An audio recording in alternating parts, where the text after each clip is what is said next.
Allergies? Here, try the aloe vera. Let the good times roll with the fun of Kernel Baseball in the zone. Bring your family, bring your friends. Wherever fun and play. Everybody knows the game. Hey, hey, girls, let the good times roll. Here at the Kernels, let the good times roll. With the South Slope Communications Triple Play Show, here's the voice of the Kernels, John Rogers. After an early morning thunder shower, it's turned into a wonderful sunny Thursday afternoon, and the Kernel 8-game homestand concludes with a noon start against the Southwest Michigan Devil Rays. It is a wonderful day at the ballpark. Yellow Book USA is having a huge employee appreciation recognition ceremony on the field, and we have a special here today, a hot dog, hamburger, chips, soda, or water for just $5. And we'll learn about that and more. We'll learn all about the Kernel Food and Beverage operation on the South Slope Communications Triple Play Show this morning. Standing by to join us is the man who directs it all, Dave Soper. Dave Soper is next here in the zone. A triple play, a rarity on the diamond, but produced successfully every day at South Slope Communications in North Liberty. The South Slope Communications triple play consists of voice, video, and data communications for your home or business. Achieve your communications triple play with South Slope Communications. South Slope is committed to providing the latest communications technology to their members while continuing to give service second to none. South Slope can provide your home or business with just about everything that connects you to information. Digital wireless phones, long-distance plans, data home and business wiring, video conferencing, dial-up and high-speed internet service, fiber optic installation and termination, and coming soon to all local servicing areas, digital video TV service. South Slope also rents out a beautiful community center event room in their magnificent new building in North Liberty. When you need anything in the communications field, select South Slope Communications. Visit them at southslope.com. As the Kernels prepare for their final weekday noon start of the season, the man who has everyone talking at the water cooler or coffee maker the next morning about the high quality of food, how delicious it is here at the ballpark, is with us on the South Slope Communications Triple Play Show. Dave Soper, Kernel Director of Food and Beverage. And Dave, when you know you have this combination special today at noon, a hamburger, hot dog, chips, beer or soda for $5, and you know we're expecting over 4,500 people, how soon do you start kind of fretting about it and getting ready for the big day? Well, I was here at about 6 o'clock in the morning getting everything turned on for my crew to come in at about 8:30, 9 o'clock today. So we're already getting ready. Dave, when you say getting everything turned on, could you be more specific about the type of equipment that you need to pull off such a combination special as the fans will enjoy today? Sure can. Downstairs in the kitchen, turn on my grills, flat tops, and fryer, and same thing in first base. And my stand managers will come in real quick and get everything going and prepared.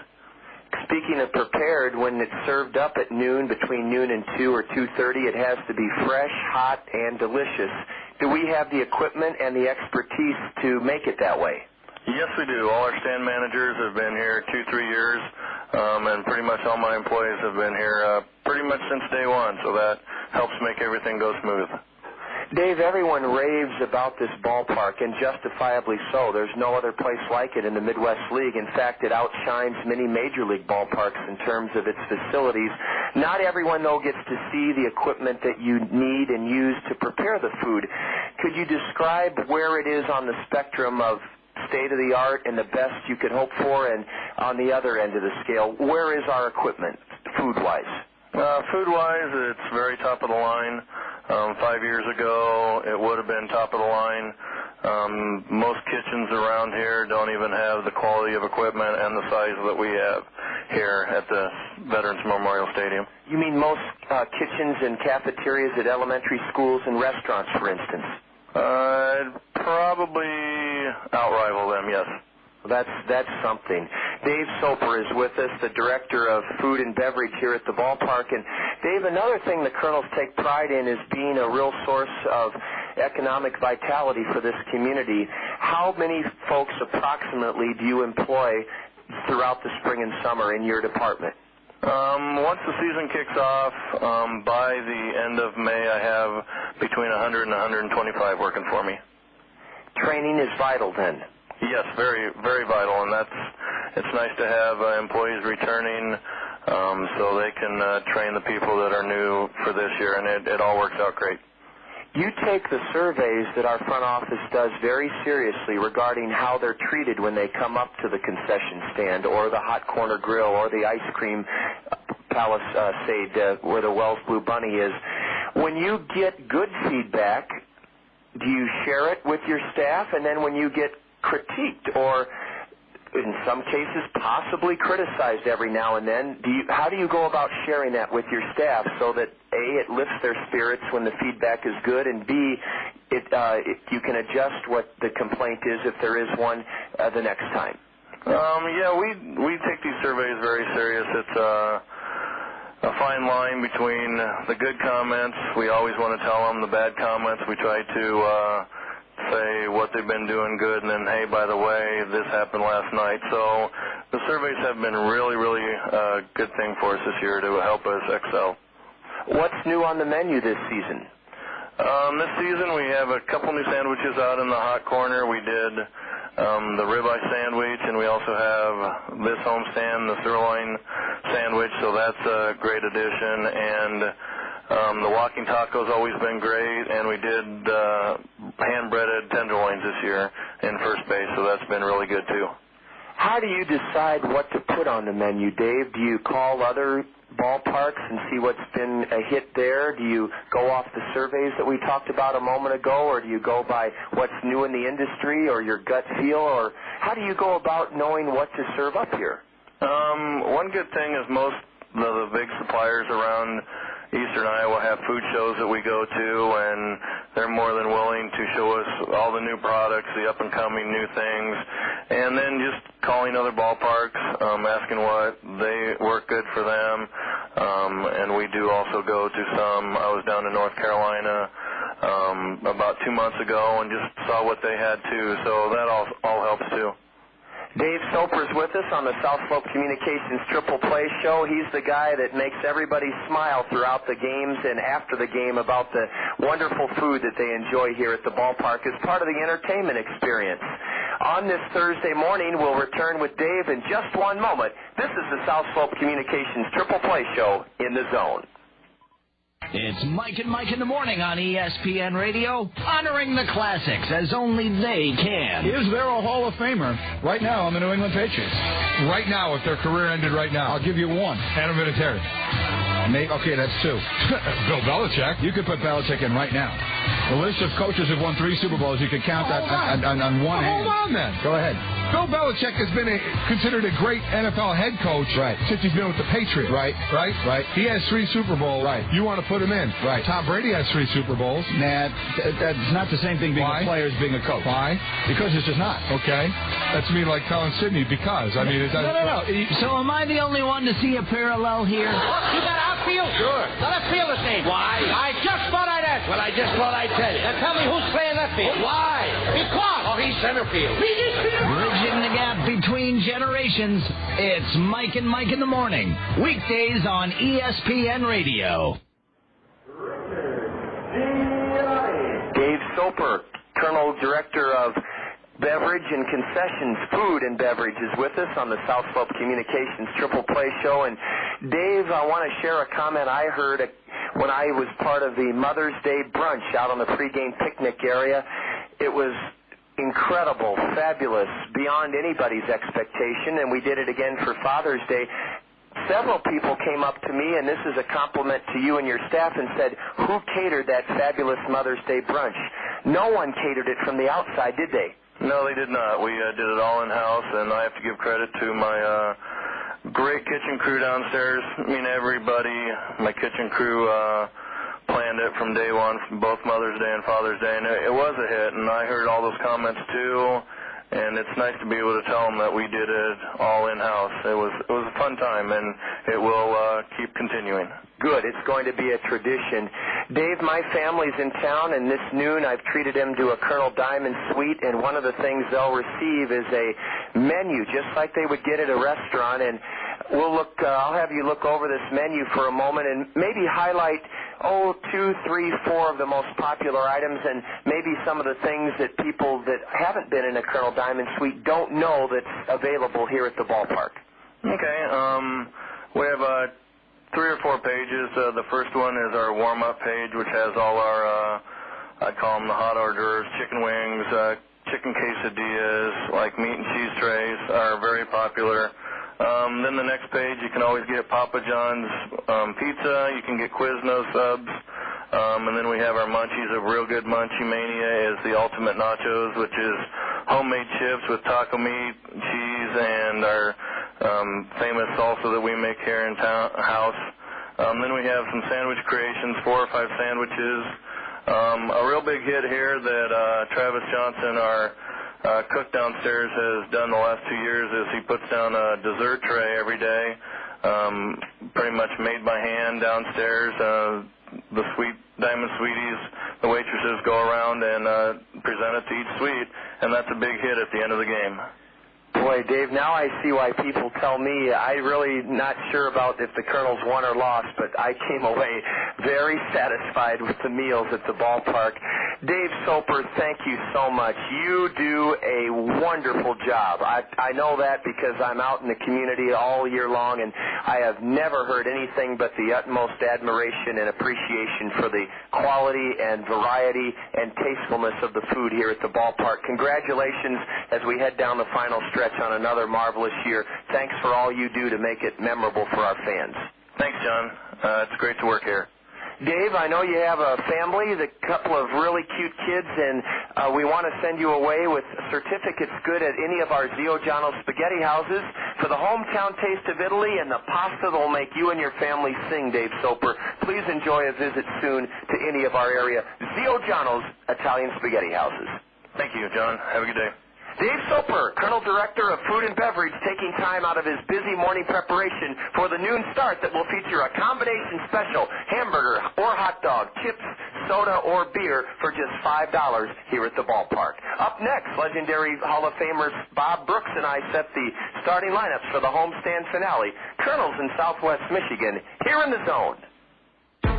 Phil Mickelson's figured out how to beat Tiger Woods head-to-head. It has not ever worked yet. Don't get me wrong. It's not a plan that's worked yet. But it may someday, and he let Dan Patrick in on the secret. If he hit his iron shots first, he was so good, he would put it inside me and put more pressure. You know what? That's interesting philosophy, that he put even more pressure because he's hitting his irons before you because you've outdriven him. Well, not all the time was I able to do that, but when I was trying to go toe-for-toe with him off the tee, he would put even more pressure on me with his iron play, plus trying to drive it that long and keep up with him. I was hitting it a lot more wild, more crooked, missing fairways by a larger margin, which didn't put any pressure on him at all. So for me, when I got paired with him head-to-head at Doral, and I think in the future I'm going to take 20 yards off the tee shot, try to hit cuts in the fairway so that puts pressure off on his tee shots, and also I'm able to hit my iron shots first, which has been my biggest strength the last year and a half, and hopefully put a little more pressure on him. The Dan Patrick Show on ESPN Radio. On a beautiful Thursday morning, the Colonel 8-game homestand concludes against the Southwest Michigan Devil Rays. On a sunny, bright Thursday morning, we welcome you into the zone. Veterans Memorial Stadium, the site, and the Colonels finishing up their 8-game homestand, trying to make it 3 out of 4 and 3 straight against the Southwest Michigan Devil Rays. Bob Brooks is here. He'll bring us the Allen Motor Company Colonel starting lineup in just a second. First for Joe Zeckley and his Southwest Michigan Devil Rays, 27 and 26. They're in third place in the Eastern Division second half standings. Their batting order has Fernando Perez, leading base fielder in the league in center. Perez leads off in center. Batting second, Reid Brignac, left-handed hitting shortstop for Southwest Michigan. Sean Cumberland will hit third. He's in right field. The cleanup batter had 3 hits last night in the Colonel 7-6 win. From Milwaukee, Chris Nowak. He's batting .309, sixth best average in the league. Alex Jamison gets to play for the second time in this series. Jamison will bat fifth and serve as the DH. At third base, Travis Schlichting, and Schlichting will hit 6th. Batting 7th for Southwest Michigan, Fernando Frias in left field. Heath Anderson, a former Twin minor leaguer, will catch and hit 8th. Anderson bats 8th and catches. And hitting 9th, the second baseman, Brandon Rusev. He hasn't played since Monday night's series opener. On the hill is a right-hander, Eddie De La Cruz, 23 years old from the Dominican Republic. Eddie's won 5, lost 3, an ERA of 6.06. But he's pitched well his last few outings, including Saturday in Burlington, a no decision at Community Field. De La Cruz, 5 innings pitched, allowed a run on 3 hits, struck out 3, and walked a pair. Allen Motor Company is always proud to bring us the Allen Motor Company Kernels starting lineup. Leading it off, switch-hitting shortstop, Alexi Casilla. Alexi was named, as Bob told you last night, Midwest or Minor League Player of the Month for the month of July. Alexi's second in the league with a .320 average. Batting second and playing third base in the Allen Motor Company order, Sean Rodriguez. Nate Sutton will play second base. He tripled in last night's Kernel win. Sutton will bat third and play second. The Kernel cleanup batter is Josh LeBlanc. He'll serve as today's designated hitter. Drew Toussaint has gotten the last couple of evenings off. He's in the midst of a bit of a tailspin. Drew will be in left field and bat 5th this afternoon. Hitting 6th for the Kernels is Richard Giannotti in center field. Warner Madrigal doubled and scored in last night's Kernel victory. Warner will bat 7th and be in right. Hitting 8th is Greg Deeney, the catcher, and batting 9th for the Kernels at first base, Chris Walston. On the hill, he's been sensational in his last 5 starts, is 21-year-old Kernel right-hander from El Paso, Texas, Fernando Rodriguez, Jr. Rodriguez has won 6 and lost 8. That one-loss record certainly not a fair indication of how well he's pitched. 6-8 record, 4.23 ERA. Rodriguez was a no decision in a Kernel 5-2 loss. That was this past Saturday during the 8-game homestand. Fernando went 7 2/3, allowed only 2 runs on 4 hits, struck out 7, walked 1, a no decision as the Kernel bullpen faltered in the 7th and 8th innings, or 8th and 9th rather, and Kane County won 5-2. It was a no decision for Fernando Rodriguez Jr. Allen Motor, proud to bring you the Kernel starting lineup. The go-ahead and get-ahead sale is underway at Allen Motor Company. Allen's thought ahead, and they made a special purchase of pre-owned vehicles. Allen's is selling 100 program cars in this month of August. A 2005 Buick Century starts at just $12,995 right now at Allen Motor Company. The children of our honored guests this afternoon from Yellow Book are out on the diamond as our Cost Cutters Dream Team members. And Anderson and Brown Eye Care, the official eye care provider of the Kernels, sponsors the announcement of our umpires. Behind the plate is Garrett Wilson, and on the diamond is Nicholas Nolde. Anderson and Brown Eye Care, they not only have contact lenses, they have now a full selection of eyewear, glasses, and you can enjoy a full array of contact lens and eyeglass selection at Anderson and Brown's new location, I-380 Boyson Road, exit 25 in Hiawatha. Anderson and Brown Eye Care is next to Intent City. And the Kernels hit the diamond in their red knit batting practice tops, joining the members of their Cost Cutters Dream Team.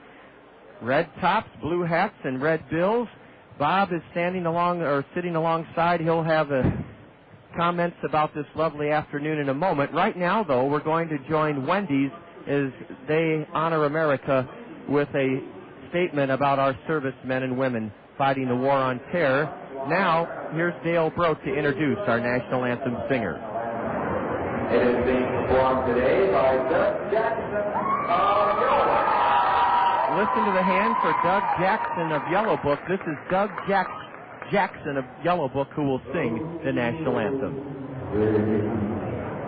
Can you see by the dawn's early light what so proudly we hailed at the twilight that gleaming, whose broad bright and bright stars through the perilous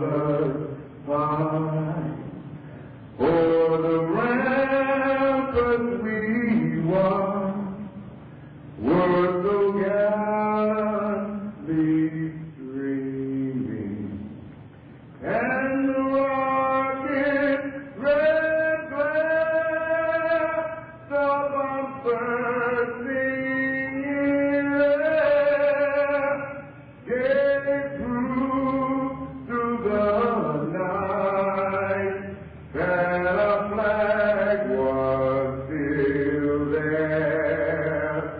Oh, say does that star-spangled banner yet wave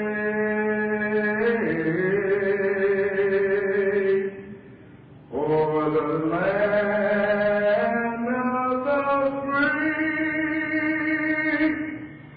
and the hope of the brave.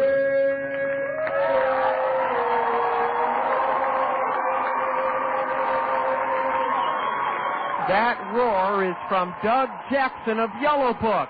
Doug Jackson sounds as much like Lou Rawls as anyone I've ever heard. Doug Jackson from Yellow Book had his colleagues from Yellow Book shivering with goosebumps up and down their spine as he just sang the national anthem. Well, the Kernel 8-game homestand concludes with a wonderful afternoon for baseball. Bob Brooks and I will have this afternoon's action for you next here in the Zone. A triple play, a rarity on the diamond, but produced successfully every day at South Slope Communications in North Liberty. The South Slope Communications triple play consists of voice, video, and data communications for your home or business. Achieve your communications triple play with South Slope Communications. South Slope is committed to providing the latest communications technology to their members while continuing to give service second to none.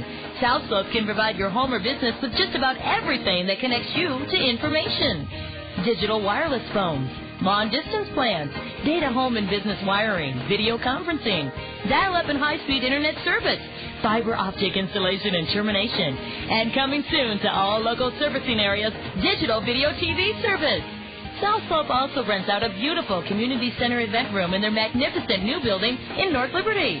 When you need anything in the communications field, select South Slope Communications. Visit them at southslope.com. Bob Brooks, earlier this morning, a fella told me in the press box his dog woke him up at 4:30 in the morning when he heard all the loud thunder and lightning. Did you hear it, and are you amazed by the wonderful conditions? Just 6 or 7 hours ago, it looked like we were going to be doused. Well, I think in certain areas of Cedar Rapids, they did get a lot of rain. We got a lot of thunder for sure. But with as dry as it's been, this field can take a lot of water, and it doesn't take too long for it to burn off either. So with 84 degrees and 77% humidity, the dew point, it's a wonder we don't have fog, because when the temperature and the dew point get pretty even, then you get some fog. But, hey, it's a great day for a ball game. And Fernando Rodriguez Jr., Bob will tell you as we go along here in the early innings how good he's been his last 5 starts. He's been sensational. His first pitch is in for a strike to Fernando Perez. Fernando Perez was 0 for 5 last night. He's 5 for 14 in the series, and he's a right-handed hitter. Ball one low and away, a fastball. Fernando is third in the league in runs scored with 81. Leads the league with 50 stolen bases. Straightaway stance, right-handed batter. And a high drive down the line in right. Madrigal is trotting over to his left, and near the line in front of the track, Fernando Perez's fly ball is caught. One away here in the top of the first inning. Well, John, it's a beautiful sight today, isn't it? Man, oh man. To see the kids from Taylor Elementary, you'll be talking to their principal, Lori Foley, in the 4th inning, and to see all the great enthusiasm and hear it down below from 2,000 Yellow Book employees, sun shining, and a ground ball to first. Reid Brignac, a 3-hopper to big Chris Walston, who gloves it and then has about a 10-foot jog to the base for an unassisted putout. Reid Brignac's first pitch swinging is grounded out to first, and Fernando Rodriguez, who pitched a 2-hitter but lost in Battle Creek against this ball club back on August 2nd, has retired the first 2 in the Southwest Michigan lineup. Well, the last 5 starts have been something else, haven't they? He's just been... Man, oh, man. He should be 5-0, but instead I think he's 2-2 in those last 5. 35 2/3 innings, 26 hits, 10 earned runs, 5 walks. Ooh, that is terrific. And 30 strikeouts. Fernando misses low, and now Sean Cumberland, a left-handed batter, whistles it foul into the screen. 1-1 to Cumberland, 267 hitter. 11 homers, 58 driven in. Sean takes inside a fastball. Fernando Rodriguez making his 25th start of the year. Well, it's funny when the lights come on, isn't it? Yes, it is. Here's a high pop foul off to the left. All of a sudden, after all of those starts, then you get into the last 5, and you get a wonderful rhythm. And Fernando talked about that recently with us on the South Slope Communications Triple Play Show. Exactly that. He said the game has gotten a little easier for him. His slider, the newest pitch he's learned from pitching coach Kernan Ronan, stays outside, and it's a full count to left-handed batting Sean Cumberland. Outfield plays Cumberland straight away. Payoff pitch is bounced to the left of the mound. This could be trouble. It will be an infield single as Chris Walston moved to his right, barehanded it, then shoveled it underhand to Fernando, not in time. There was one of those infield tweeners into no man's land, and you just have to write it off as a cheap infield single. And we saw a lot of those last night, didn't we? By both clubs. Yes. But at least Fernando did not walk Sean Cumberland. Now he has to face a very hot Chris Nowak. Nowak was 3 for 3, drove in a run and scored a run last night. Belted a 3-run homer in the Southwest Michigan win here on Monday night. A throw to first and the runner Cumberland back. Sean has good speed. He's 18 for 25 in stolen base attempts. Big Chris Nowak, 6'6", 230. Uses a black lacquer bat and torches it into the right field corner. This will likely give Southwest Michigan the lead. Well, yeah, it will, as Madrigal mishandled it. Now the throw into the cutoff man, Sutton, and the peg home, not in time. Warner Madrigal will be charged with just his 7th error of the year. In his haste to cut that ball off, he fumbled it, and that allowed that allowed Cumberland to score all the way from first. Just one little misplay by Madrigal, and it cost the Kernels a run. Nowak is credited with a double, but not an RBI. E9 that allows Cumberland to score all the way from first. And Chris Nowak is red hot. He's now 4 for 4 in the last 2 games. That's his 55th run driven into the year. And it's 1-0 Southwest Michigan here in the opening frame. That ball was really misplayed by Madrigal and unbelievable in right field. Now a hard hit smash on 2 hops to Sutton. Nate has it, and on to first to get Alex Jamison. That was a hard hit ball, but the Kernels escaped further damage. 1 run on 2 hits. They came with 2 out. 1 Kernel error. As Bob said, Madrigal kind of got it botched up out there in right field, allowing an unearned run to score, and Southwest Michigan leaves a runner aboard. And after 1/2 inning at the ballpark, Devil Rays 1, Kernels coming to bat. You're listening to Kernel Baseball in the Zone. A triple play, a rarity on the diamond, but produced successfully every day at South Slope Communications in North Liberty. The South Slope Communications triple play consists of voice, video, and data communications for your home or business. Achieve your communications triple play with South Slope Communications. South Slope is committed to providing the latest communications technology to their members while continuing to give service second to none. South Slope can provide your home or business with just about everything that connects you to information. Digital wireless phones, long-distance plans, data home and business wiring, video conferencing, dial-up and high-speed internet service, fiber optic installation and termination, and coming soon to all local servicing areas, digital video TV service. South Slope also rents out a beautiful community center event room in their magnificent new building in North Liberty. When you need anything in the communications field, select South Slope Communications. Visit them at southslope.com. Do you know your credit score? You should, because staying on top of your credit could help save you thousands of dollars. You can now get your credit score and credit report at freecreditreport.com. I go online and in seconds I get my credit report and credit score free. I can even print it right off my computer. Staying on top of my credit helped me save a lot of money. Get your free credit report and score when you sign up for a 30-day credit monitoring trial at freecreditreport.com. That's freecreditreport.com.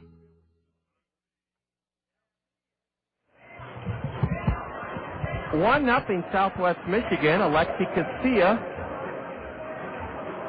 2 for 4 last night. Stole second base twice, scored 2 runs, hitting .320, second highest average in the league. 3 homers, 17 RBIs, and like Bob said last night, the last month or so, anytime Alexi gets on, he winds up at third base with nobody out. 1-0 Southwest Michigan. The infielders pinch in from the corners. Ball 1 up and away from Eddie De La Cruz, a 23-year-old right-hander. He was not slated to start this game, and there's an interesting story as to why the right-hander's out there. There's ball 2 up and away. Gino Gonzalez, a lefty, was scheduled to start for the Devil Rays. He came down with a case of food poisoning. I wouldn't wish that on my worst enemy. The 2-0 to Alexi is a strike on the outside corner, a fastball. Absolutely not. It can make you miserable for about a day and a half and sap you of all the strength you had. Alexi pounds a pitch in on his hands foul, high up into the net, 2-2. Travis Schlichting will now back up at third. He's playing, and I'm not exaggerating, 30 feet off the third base line. Every pitch changes the model of the infield. That's what when Casilla's at bat. You said last night, that's what speed will do, Bob. It'll take you completely out of your normal way of doing everything. Ball 3 upstairs to the Colonel Dynamo leadoff hitter wearing his Red Sox up high. Here's the payoff pitch from De La Cruz. High, ball 4.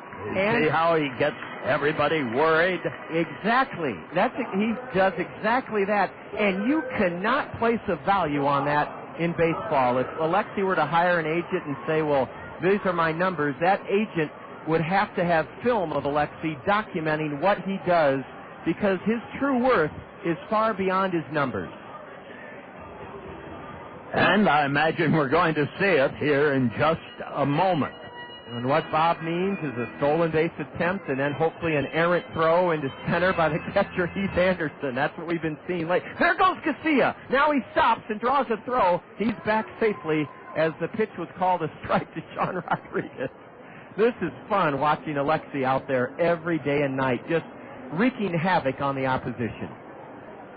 He's stolen 47 bases. He's the tying run at first. He has a big lead, being held by big Chris Nowak at first. Casilla not running, and Rodriguez has to bend out of the way of a pitch underneath his chin. Sean was squaring to bunt and took a ball. And let's give Sean Rodriguez the credit he deserves. It's not easy to be the number 2 hitter when you have a guy like Alexi at first. You have to take a lot of pitches. And sometimes you have to swing at bad pitches to protect him. Casilla was running. The pitch is high, but none of it mattered. Time was called by Garrett Wilson, granting time to Sean Rodriguez. Big crowd, but plenty of room.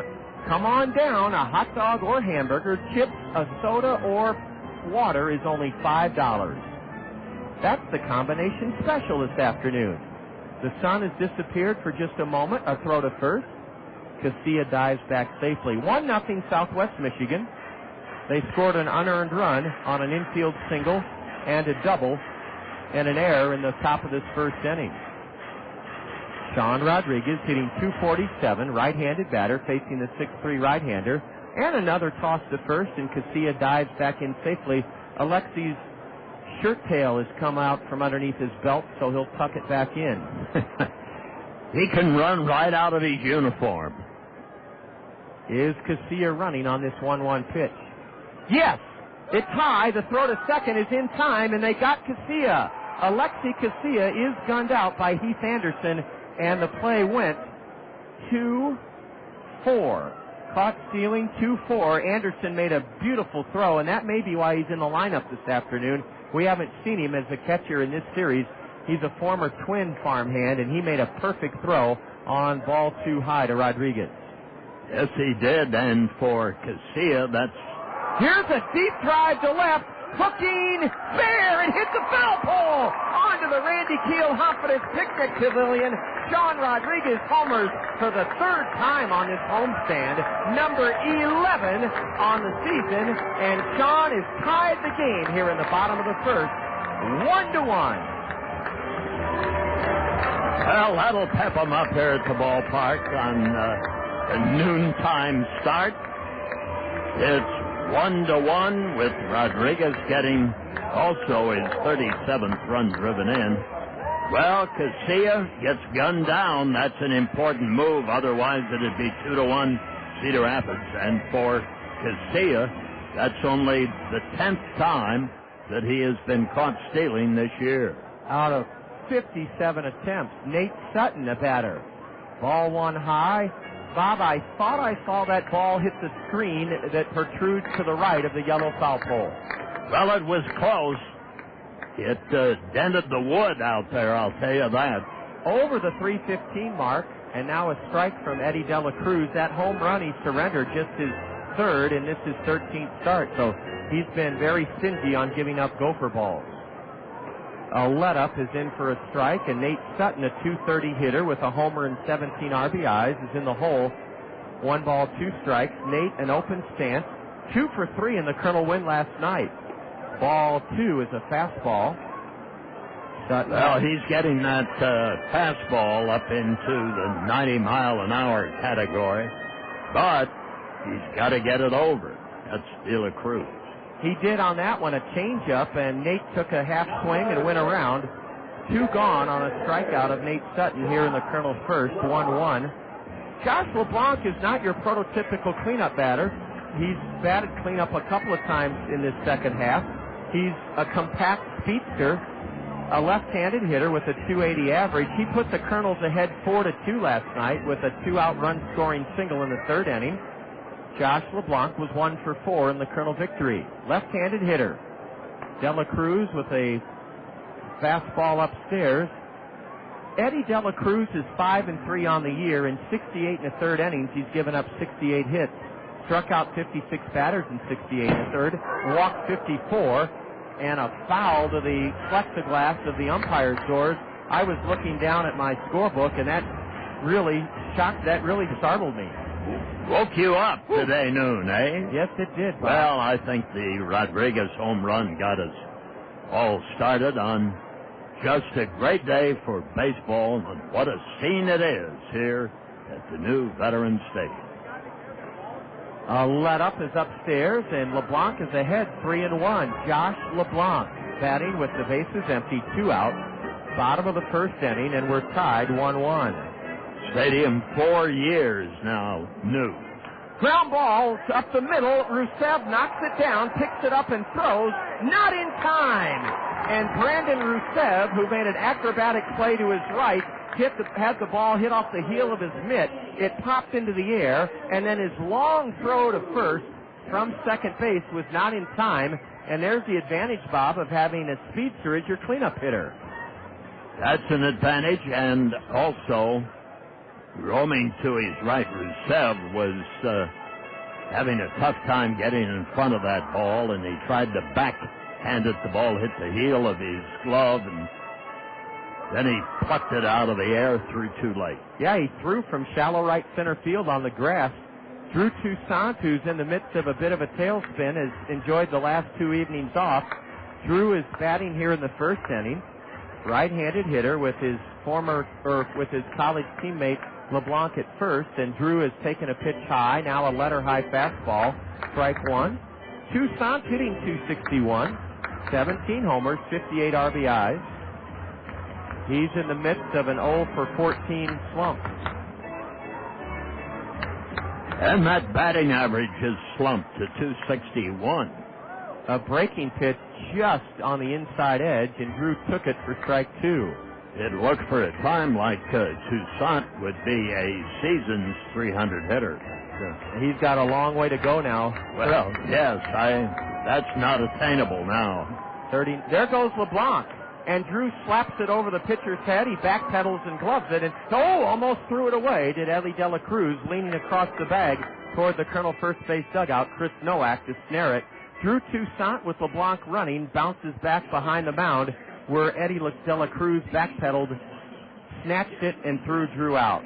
In the first inning, 1 run for the Kernels on Sean Rodriguez's 3rd home run of the homestand. 1 hit, a walk, a man caught trying to steal second.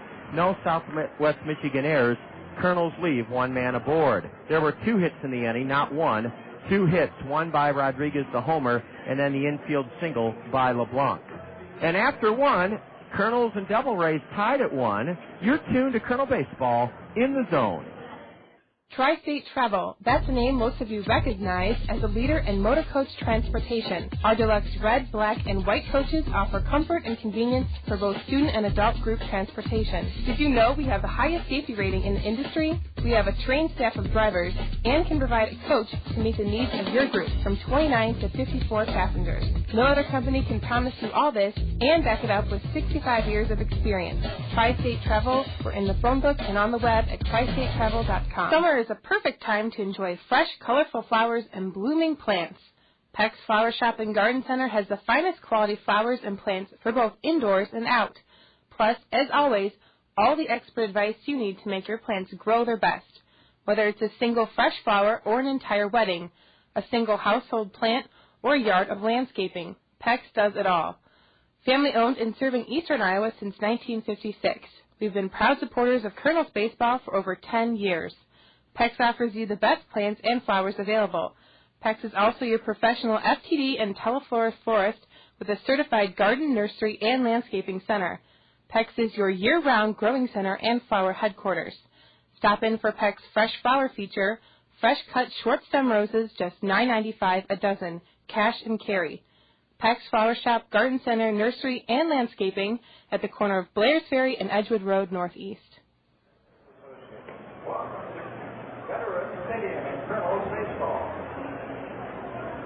With the game tied at 1, we're in the 2nd inning, and Southwest Michigan will send their 6, 7, and 8 hitters to the plate to face Fernando Rodriguez. Fernando gave up 2 hits in his 2-1 loss August 2nd in Battle Creek. In 8 innings, 2 runs, 2 hits, 4 strikeouts, 1 walk. That was another tough luck decision for this 21-year-old right-hander from El Paso, Texas. Lean, slim, tall Travis Schlichting in his gray road uniform, green socks, with a green number on the back, stands in and wallops the first pitch into deep right center. Giannotti on his horse galloping way back into the right center field gap, and Richard hauls it in. That was some running catch by Richard Giannotti as Schlichting powdered it high and deep into right center. That was pretty typical Giannotti. The G-man got his run going, timed it perfectly, and with his back to the infield, hauled it in. He plays a very, very nice center field. Yes, he does. He loves it out there. Fernando... he's fun to watch, too. Fernando's first pitch is over but low to Fernando Frias. 233 hitter, a homer, 10 RBIs. Swing and a miss, a very late swing by the right-handed hitter. 1-1 our score, 2nd inning. Well, we're getting closer to dew point and temperature here. 84, and the humidity is 78.6. So. A little sticky, but when you... Well, this is August. That's right. This is August, and you expect much more sweltering conditions than we have even here today. Here's a line drive, and it's off the glove of the leaping shortstop Casilla, and he has to hold on to it. Oh, Fernando Frias hit a scalding, rising line drive headed into left center. Alexi left high, and I think it hit off the heel of his mitt for a single. Yes, it did. Apparently what happened, the timing of the jump wasn't quite what it should have been, and consequently the ball ricocheted off the glove. And Frias, with 6 steals and 6 tries, has a humongous lead, a throw over there, and he just got back. Man, he had a 12-foot lead off that base. Heath Anderson, who has not played yet in this series, is from Pensacola Junior College, a right-handed hitter. In only 11 games, he's hitting 182. Another throw to first, and Frias is back safely. Heath Anderson played 2 years in the Minnesota Twin minor league chain with the Gulf Coast League Twins and then Elizabethton. He only got to play in 45 games in 2 seasons as a Twin farmhand. Right-handed hitter. Ball one up and in to Heath Anderson. Well, the Devil Rays on their roster list no fewer than 5 catchers.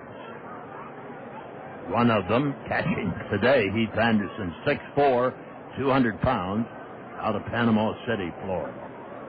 A throw to first, and Frias dives back safely. We're playing a very good hitting Southwest Michigan team. They're batting .273 as a team, third highest in the league. Rodriguez misses high and away, and Fernie, as his teammates call him, is behind 2-0.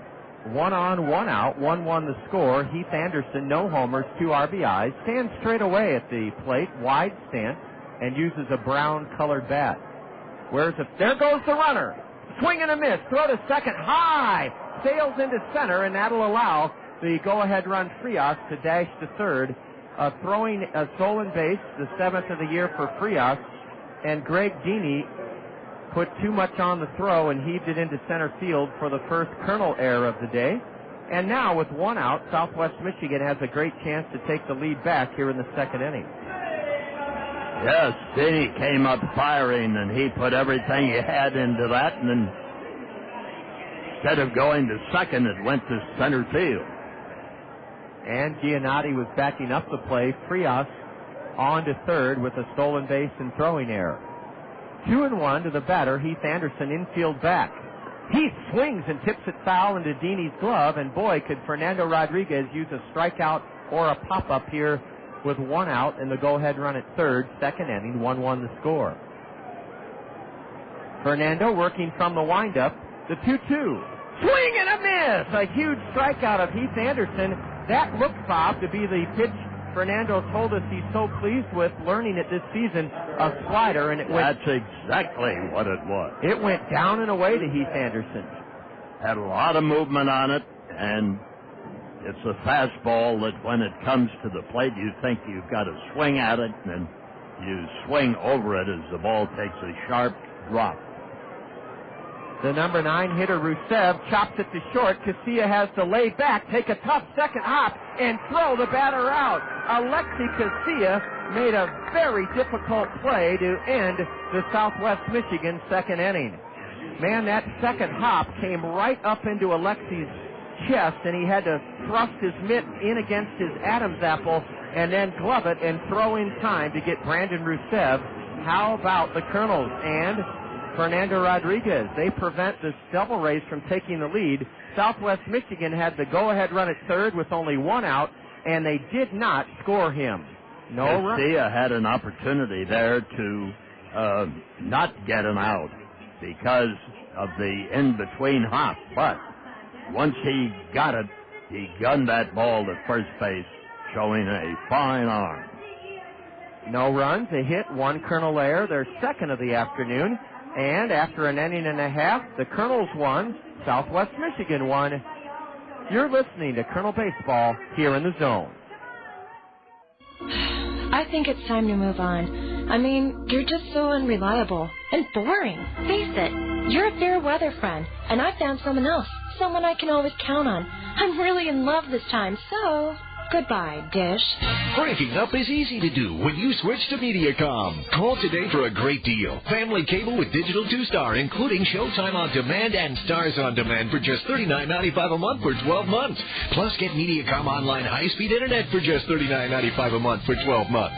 You'll love everything you get from Mediacom, especially Showtime, with new hit movies every month. And with Showtime On Demand, you can choose from over 100 movies anytime for free. Call 866-566-CABLE to subscribe. Call right now and you can get great Xbox extras, including a free game, free Xbox starter kit, and a 12-month subscription to Xbox Live Service. 866-566-CABLE. Call today. Must subscribe to both services. Offer for new residential subscribers only. All products may not be available. The battles for the championship are in the home stretch at Cedar Rapids Hawkeye Downs Speedway. This Friday night, the next to last Papa John's Cup iWireless Championship races this season, featuring the full throttle energy drink Stars of Tomorrow. The championship battles are red hot. An incredible 45 different drivers have won feature races this season. And it's almost over just this Friday and next Friday to decide the championship. Racing starts at 7 this Friday night at Cedar Rapids Hawkeye Downs Speedway. Switch hitting center fielder Richard Giannotti batting left-handed against Eddie De La Cruz, and the first pitch is over at the knees, a fastball.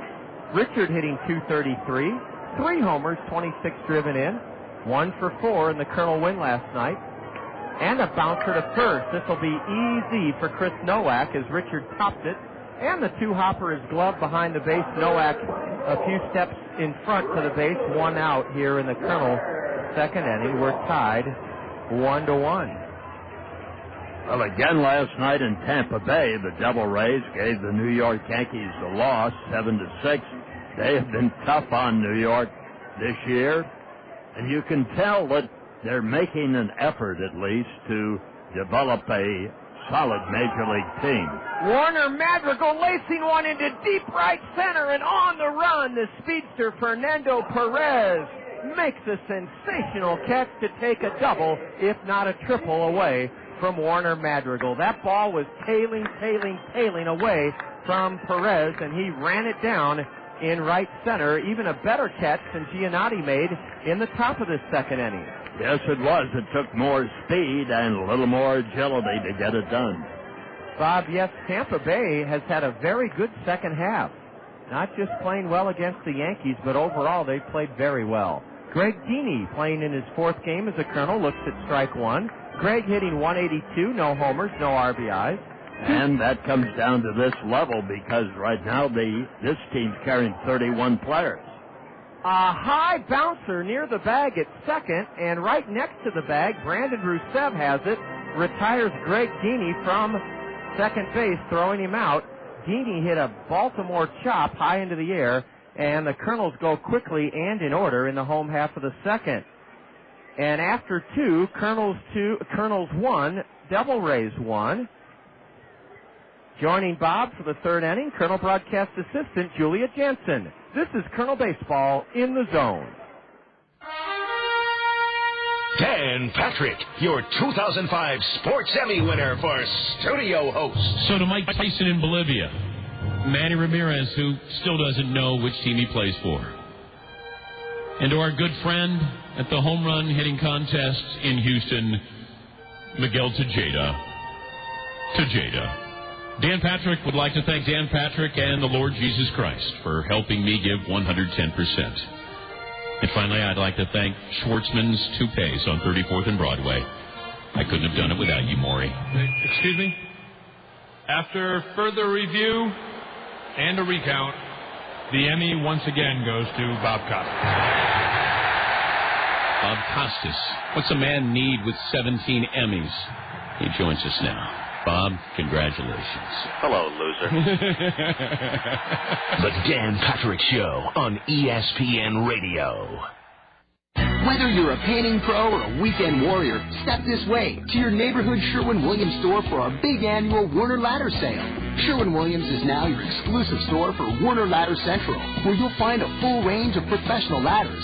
It's where you'll also find 20% savings on Werner, the professional's choice in ladders. At Sherwin-Williams, you'll find everything you need, including 20% savings on all Werner ladders. Hurry, sale ends August 31st. Ask how, ask now, ask Sherwin-Williams. Top of the third inning. Top of the third inning here at Veterans Memorial Stadium. The Kernels and the Devil Rays have a good game going here, tied at 1 apiece. The first batter for the Devil Rays will be top of the order, Fernando Perez, the center fielder. Fernando Rodriguez on the mound for the Colonels. Last night, Cedar Rapids kept Perez off base and did in the first inning today. First 2 pitches from Rodriguez are balls outside, so a 2-0 count to Perez. He has 50 stolen bases. Perez flew out in the first inning, too. And now he gets a hold of one and taps it into right field. That's just like a Texas League single there. So the leadoff man for the Devil Rays is on board with the single. And Reid Brignac, the shortstop, will come to the plate. Brignac's hitting .255. He has 14 home runs and 53 RBIs. The left-hander grounded out in the first inning.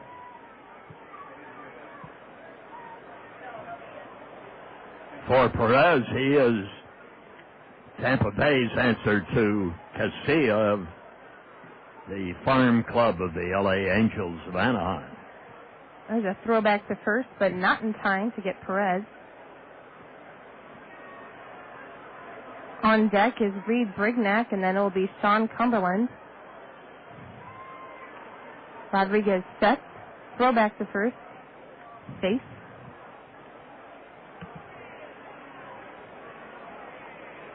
Perez was 0 for 5 last night. 2 for 4 the night before. He singled to start the game and then homered leading off the ninth inning. 1-1 game. There's a swing and a miss for strike one to Brignac. Gave him a nice changeup that time. Good pitch by Fernando Rodriguez. Devil Rays have a runner at first. That's Fernando Perez. Brignac has an 0-1 count. Another throwback to first. That's about 3 here just for Brignac's at bat. There's a good breeze here. It's blowing pretty much straight across from the first base line all the way out to left center field. Another throwback to first. Not in time. That's probably 4 or 5 throws now. Well, much like Casilla, Perez makes you play it differently. You kind of change the model on every play. Come in a little, go back a little, move to your left away from third base. Keeping Rodriguez distracted from the batter Brignac. It's only given him 1 pitch so far. There's another one back to first. Perez is a good idea to keep your eye on, though. He has 50 stolen bases, only been caught 16 times.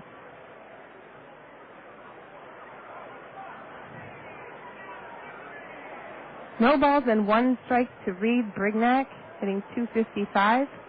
Outfield changes, too, way around to the right. And there's a shot right past the first baseman, Chris Walton. It trickles into right field. And now the Devil Rays have runners at first and second. And nobody out. That will bring Sean Cumberland up to the plate. Cumberland was 1 for 4 last night. He had a 2-run blast in the 8th inning that cut our Kernels lead to 1. Kernels won that game last night.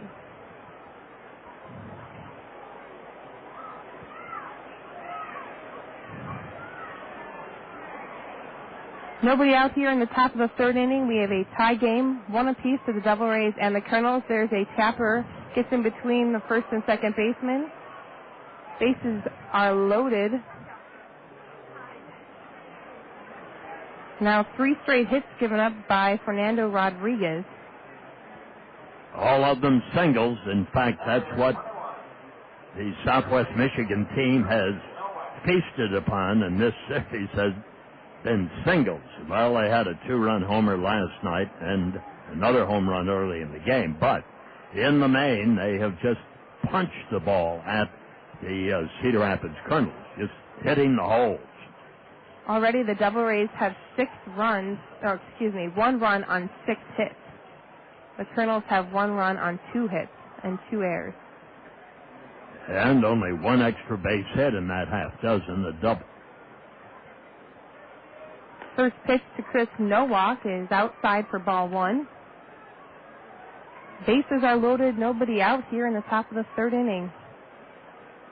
35 2/3, giving up only 26 hits in his last 5 games. Now, in Game 6 of that series, he gets touched for 6 bingos here. Ball 2 outside to Nowak. He's leading. He's a danger in the Midwest League. He's hitting 6th with a .309 batting average.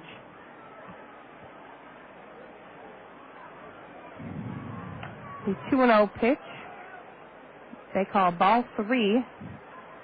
3 balls and no strikes to Chris Nowak. Nobody up in the Kernels bullpen. The bases are loaded here in the top of the 3rd inning with no outs. Nowak points his bat out to center field, almost like, reminds me of Babe Ruth. I think he's going to call his shot. Let's hope that doesn't happen. Well, he's trying to get the measure of the pitcher. That's the idea with Fernando Rodriguez in a pack of trouble here on a bright, sunshiny August afternoon. The 3-0 pitch is taken. Ball 4. Fernando Rodriguez walks in a run.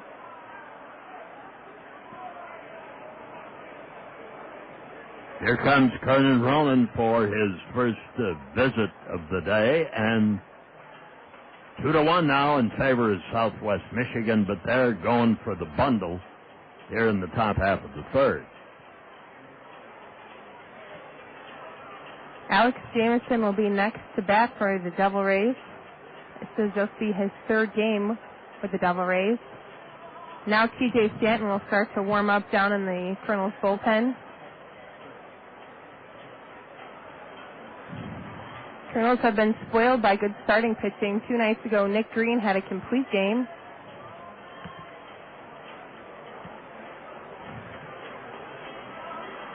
Alex Jamison is listed as a catcher. Today he is the DH. 5'11", 205 pounds, out of Sarasota, Florida.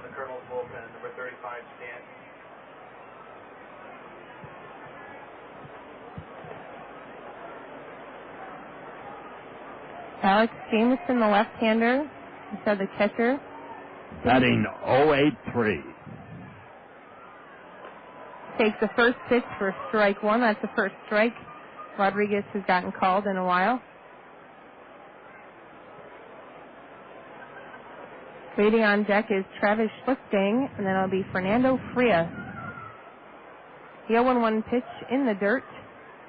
He made a nice stop to save that one from going back to the screen and upping the scoring total for Southwest.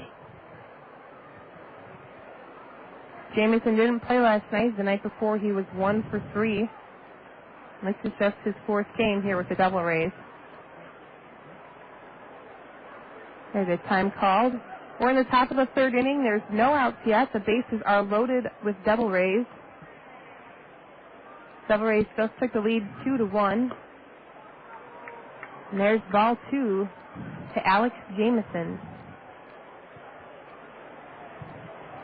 All of a sudden, Fernando Rodriguez, who in the last 5 games has given up only 5 walks, now has location problems.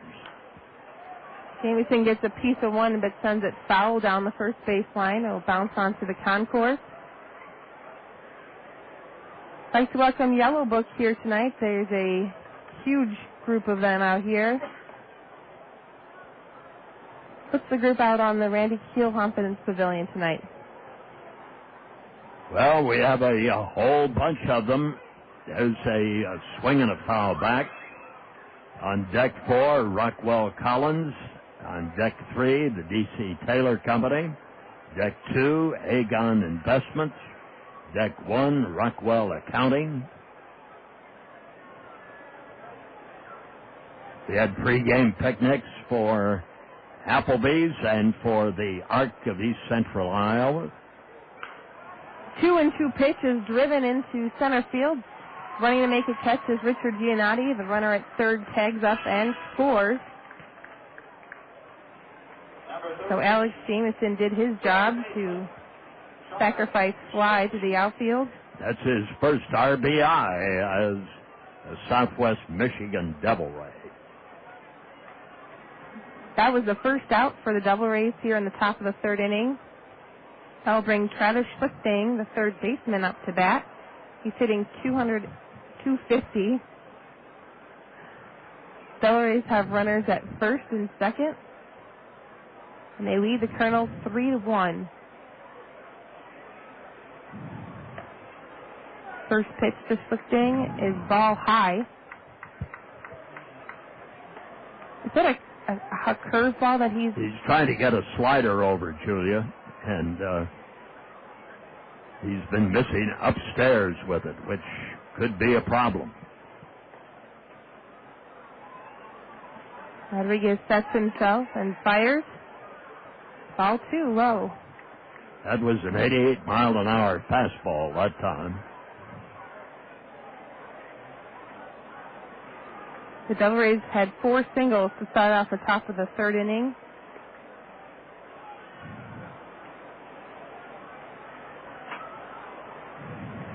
Actually, that was 3 singles and a walk. That's that. There's a strike to Travis Schlichting. Got that one up to 89 miles an hour. 2 balls and 1 strike to Travis Schlichting. 1 out here in the top of the third inning. Devil Rays lead the Kernels 3-1. There's a high bouncer. Nate Sutton gloves the ball. It gets underneath him. Alexi Casilla picks it up, but everybody is safe.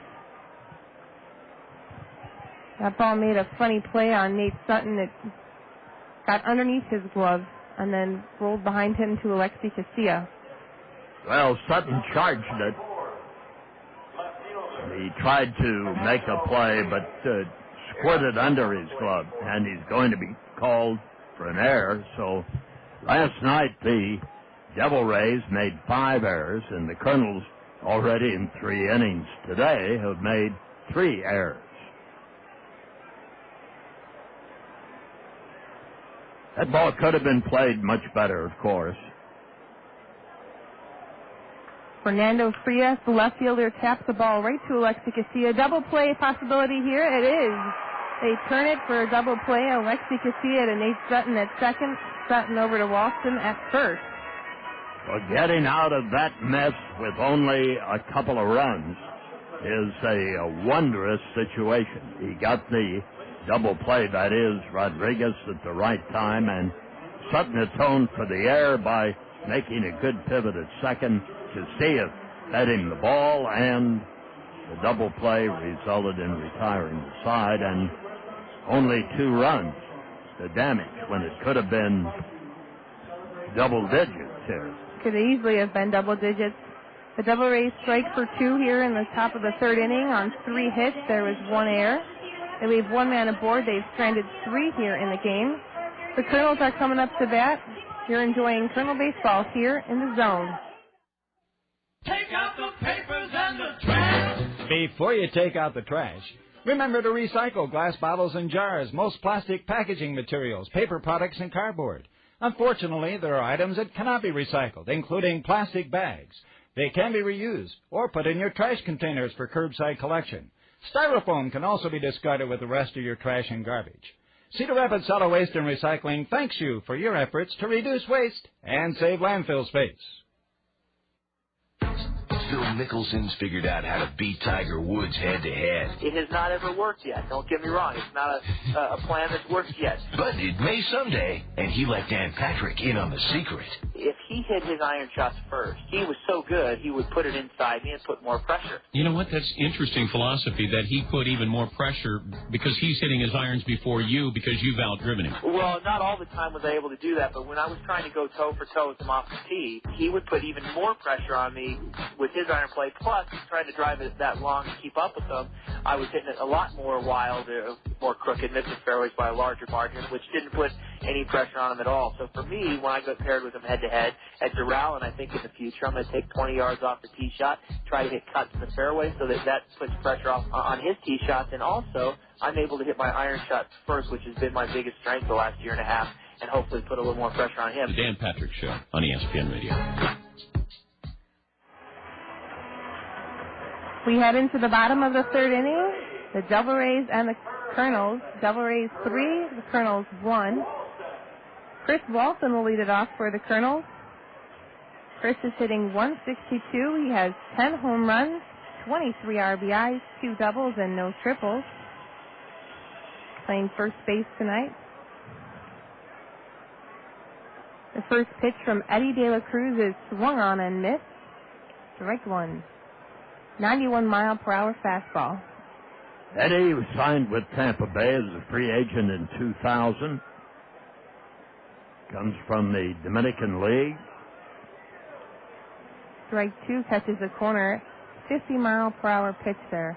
In 68 and a third innings coming into today, he had struck out 56, but he had walked 54. So control is the issue. The breaking pitch outside for ball one to Chris Walton. 1 ball and 2 strikes. And Chris sends one deep into right center field. Sean Cumberland gets underneath the ball and makes the catch. 2 nights ago, that ball could have been out of here without all the humidity today. Well, Rodriguez got one out of here up into the pavilion in the first inning. Alexi Casilla is up at the plate now, top of the order for the Kernels. Alexi walked in the first inning, was caught stealing. On deck is Sean Rodriguez. First pitch to Alexi, ball outside, high. Now the first and third baseman creep in. Second and short play back. Casilla just has him moving around. The left fielder is shallow. The center fielder is regular. Right fielder shallow. Alexi taps one to the third baseman. Travis Schlichting dives on the ball and flips over to Chris Nowak at first. 5-3 play to retire Alexi Casilla. 2 gone here in the bottom of the third inning. Now Sean Rodriguez, our home run in the first inning, will come up to bat. Sean hit his 11th home run in the first inning, and he's hitting .247. The only run the Kernels have scored so far today, Devil Rays 3, Kernels 1. Devil Rays have scored 3 on 6 hits. The Kernels have scored 1 on 2 hits. First pitch to Sean is ball high and upstairs. On deck is Nate Sutton. Ball 2 is also high. Southwest Michigan leads the season series 4-3, so Cedar Rapids today with a win could make it even on the year with them. Ball 3. Didn't quite get that one over either. It was low and away to Sean Rodriguez. 3 balls and no strikes. Some of the smoke from the hot corner grill is drifting onto the field. There's a strike right down the center. They're cooking up a storm today at the ballpark. Smells good, too. Right at lunchtime. There's a high pop ball that will come over and land on the grandstand roof above us. So full count now to Sean Rodriguez with 2 gone here in the bottom of the third inning. There's some light blue and yellow shirts out in the Papa John's Picnic Pavilion, and there's a line drive right at the first baseman, Chris Nowak. He takes care of that himself. Will step on first base and retire Sean Rodriguez. 3 up and 3 down for the Kernels here in the bottom of the third inning. Eddie De La Cruz was looking good. No runs, no hits, and no errors. Kernels have left 1 man aboard so far in the game. We'll head to the top of the 4th inning. Devil Rays 3, Kernels 1. You're enjoying Kernels baseball here in the zone. I'm Dave Shea. For 35 years, I was a news anchor for Channel 2. You may also have seen me driving around Cedar Rapids in my Honda Accord. Well, I retired from broadcasting, but I haven't given up my Honda. For years, I've told friends they should consider owning a Honda, specifically from Randy Keel Honda. Randy is a local dealer with 13 years of experience in matching drivers to the right vehicle. He has a fine selection of new Hondas as well as quality pre-owned vehicles. And more than just a reliable service department, Randy Keel Honda offers Confidence, a 7-year, 100,000-mile warranty on every new vehicle sold. You can take my word for it, but you may also want to talk with other Honda owners. They're people you know, your friends, your neighbors, maybe even your relatives. And you can do more homework by logging on to Randy's website at www.randykeel.com. I'm a satisfied Honda owner, and I'm sure you will be too. See Randy Keel Honda today on Centerpoint Road Northeast. Who's that cool cooking man? King of the grill, who's your patio? Charbroiled sausage flipping man with the buns, who's your patio? You don't make good credit, 'cause it's number one for taste and fun. Econo Foods is the place to save on Clement's fine products this week. Shop Econo Foods for hot pricing on Clement's.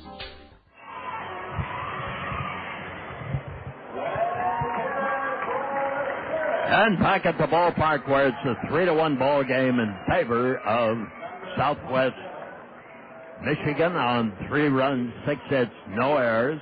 The Kernels a run, 2 hits, 3 errors. And we start the top half of the 4th inning with Fernando Rodriguez first pitch. Swung on, broken bat ground ball to the mound. The pick, the throw in time for the out. Keith Anderson retired on a broken bat ground ball, pitcher to first. And that brings up Rusev. The splintered bat went just as far as the ball. 1 gone here in the top half of the 4th inning. Brandon Rusev comes on as Rodriguez delivers a called strike over the outside corner. Wonderful attendance on this sunshiny afternoon. Swinging a foul back into the screen, and we're absolutely delighted to have the representation from Taylor School here. This is a big outlay of kids here today, and a ground ball to the left of the third baseman. The pick by Rodriguez. The throw in time for the out. Fine play. Rusev grounds out, and that will bring up Fernando Perez, the leadoff man. And joining us, Lori Foley, the principal at Taylor. Taylor's a year-round school, so it's been no vacation for you, huh? No, Bob. Actually, we did have 5 weeks off from the end of June to the start of our school year on July 19th. Line drive. Casilla stabs it at short, and Perez is kept off the base, and Southwest Michigan is retired in order. It's still a 3-1 Southwest lead. Nothing across, and we go to the last half of the 4th inning here at the ballpark, and we'll be back. You're listening to Colonel Baseball in the Zone. If you're a business owner like me, whether you own a small shop or a large corporation, when it comes to building a new facility, you know it, the process can be overwhelming. And if you're concerned about getting the building you need on a limited budget, you call Anthem Steel for a pre-engineered steel building. Look around and you'll see that more and more businesses, churches, and schools are using steel buildings to save time and money. For as little as $17,000, you can buy a 40 by 60 foot building from Anthem Steel. Anthem Steel has a high-quality solution for almost any size building you need. Churches, schools, or gymnasiums. So call us right now for a free quote. 800-708-3093. That's 800-708-3093. Even for manufacturing, warehousing, or retail buildings, you know it. You can call Anthem Steel right now for a free quote. 800-708-3093. That's 800-708-3093. When it comes to insurance and financial services, think smart. Think about Farm Bureau Financial Services. For auto, home, life, farm and ranch, retirement funding, and business protection, call Barb Seek in Center Point. More products, more services, more of your needs met. So for more information, call Barb Seek in Center Point. Farm Bureau Financial Services, more than you think. Farm Bureau Life Insurance Company, West Des Moines, Iowa.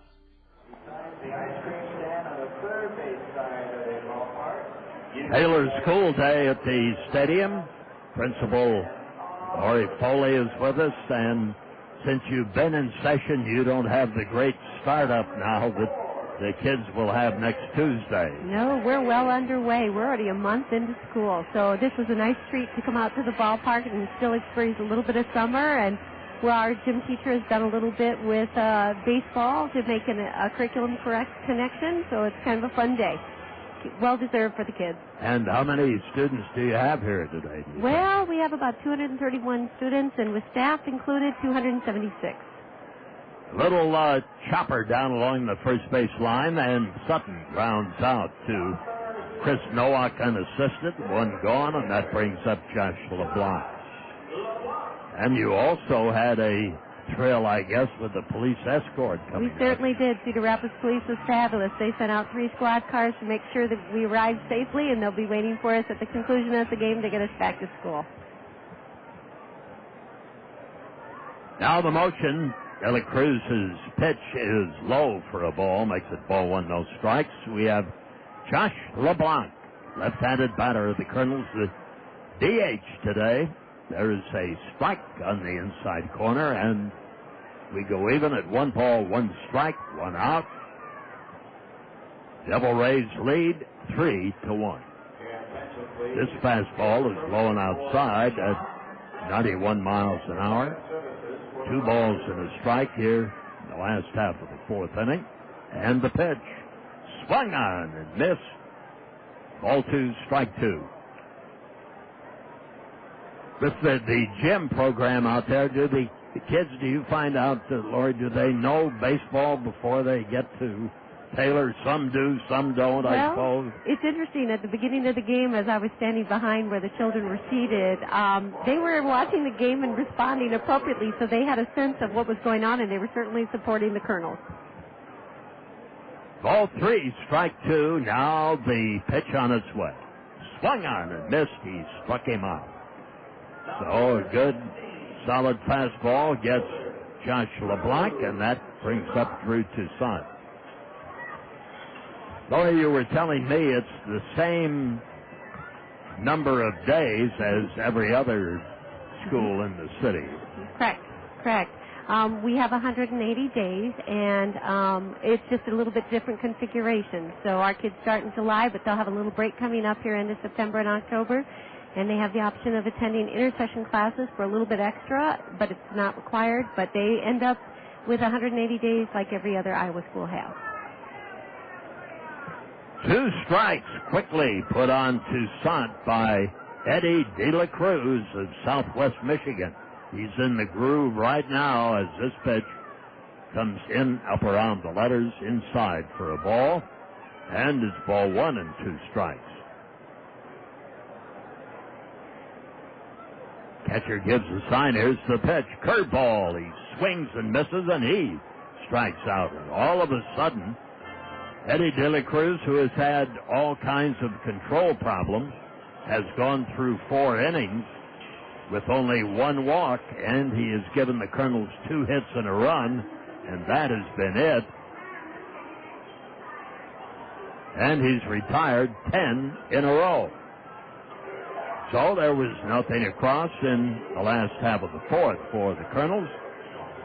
3-1 Southwest. You're listening to Kernel Baseball in the Zone. In an interview that can only be described as intriguing, stimulating, and downright impressive, former Major Leaguer Mickey Rivers interviews heavyweight boxer Kevin McBride. Well, it's going to be a land show, you just have to get something like that. I know we ain't going to go no 10 rounds in a different zone. Now that, my friend, was deep. Learn more weekdays on the Dan Patrick Show on ESPN Radio. Are you ready for a little racing? The Zone, ESPN Radio, 1600 AM, and Hawkeye Downs want to help you take the family to the races without blowing out your wallet. The last Friday of every month is now the Zone 1600 Family Night. Just click on the Zone1600.com and print the special Family Night coupon. Take it to Hawkeye Downs the last Friday of the month, and 2 adults and the kids get in for just $16. 16 simoleons to see the hottest racing in town?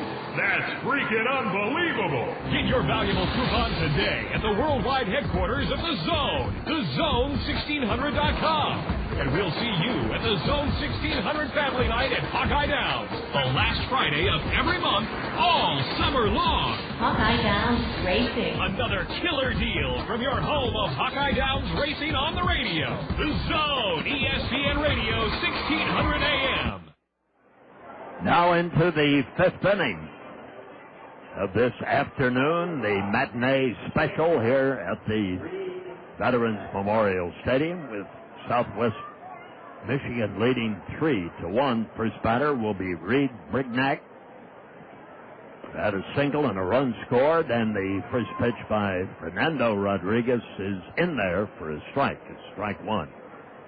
We've been talking with Laura Foley, the principal at Taylor School, and here's the pitch.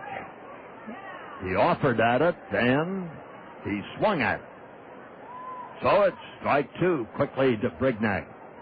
Lori, since you have a different configuration of the dates the kids go to school, what is the reason for that? Well, there's a ground ball into right field. Same spot Brignac hit it in the 3rd inning for your basic single. The 7th hit by Southwest Michigan, and 6 of them, half a dozen singles. So the reason the difference of the configuration, it helps to spread the school year out and to kind of, in a sense, even it out a little bit. Instead of having 12 weeks off in the summer with nothing academically going on, we take more breaks, so the break, the absence is less. I don't know if that really explains it, but it just keeps it a little bit more even because we keep coming back and being able to get our hands on the kids and keep the instruction going. And there's just not that lapse that can happen over that 12-week break. You think it's very successful? Oh, I think it has been because, of course, with the standardized test of using Iowa Test of Basic Skills, we can see the improvement in our kids and what they're doing, and district data from our district assessments kind of lets us know that it is working. So now the stretch. Here's the pitch out. Nothing going. And it's ball 1 and no strikes. And all of a sudden, Deeney goes out to the mound to get the signal straight with Rodriguez. The batter is Sean Cumberland, who is 2 for 2 today and a run scored.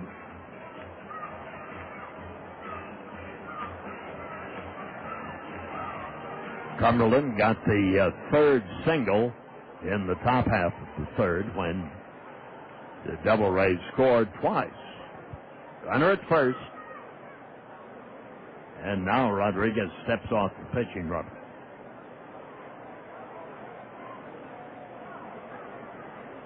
Brignac leads away. Here's the throw over. Well, Taylor School and the Cedar Rapids Kernels have had a long association, too, haven't they? Long before I arrived, that's for sure. And that's what makes it so special to be out here today. We can give a little bit back by supporting the Kernels for what they've done for us, so we appreciate it greatly. There's a fly ball deep into center. Giannotti is back. It's off the wall. He had to give up on the ball at the 403-foot mark. And standing up at second with a double is Cumberland. That's his 20th double of the year. Going to third is Brignac. And again, Southwest Michigan threatened with runners at second and third now, and nobody out. And that brings up another dangerous hitter in Chris Nowak. Nowak, he doubled and scored in the first inning. Or check that, he doubled and got the third, did not score. Cumberland scored ahead of him. Runners at second and third now, and the stretch. Rodriguez fires, That slider is swung on and missed. And he missed it by a half a yard anyway that time.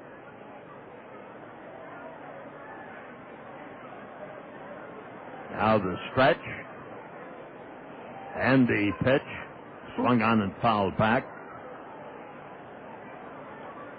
One of our directors and Hall of Famers, Al Smith, has been kind of a liaison between the Kernels and Taylor and me. Al is a pretty spectacular kind of guy, and I know why President Bush came out to honor him for his volunteerism, because he has just been huge in the partnership, and he helped make today happen for our kids, and it's greatly appreciated. Well, and the kids have responded by attending. Oh, yes. I'm looking out at them from up here. That's fun, isn't it? It is great. See the different colors of T-shirts. Pretty good view you have here, Bob. Yes, it is.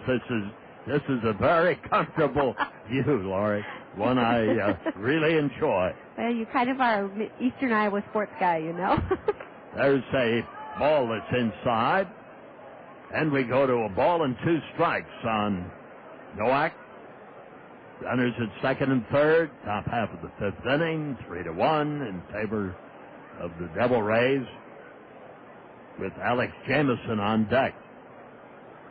Rodriguez fires. There's a bouncing ball over behind second. Casilla scoops, throws, excellent play, and a run scores. Casilla on a slowly hit ground ball picked that one up on the second base side for a shortstop coming across and still made the play. He continues to amaze, and going to third, Cumberland and Alex Jamieson, who grounded out and flied out. Left-handed batter steps in. 1 out now, and it's a 4-1 Southwest Michigan lead. Rodriguez winds and delivers, infield drawn in, and swing and a miss by Jamieson. He offered at that 88-mile-an-hour fastball.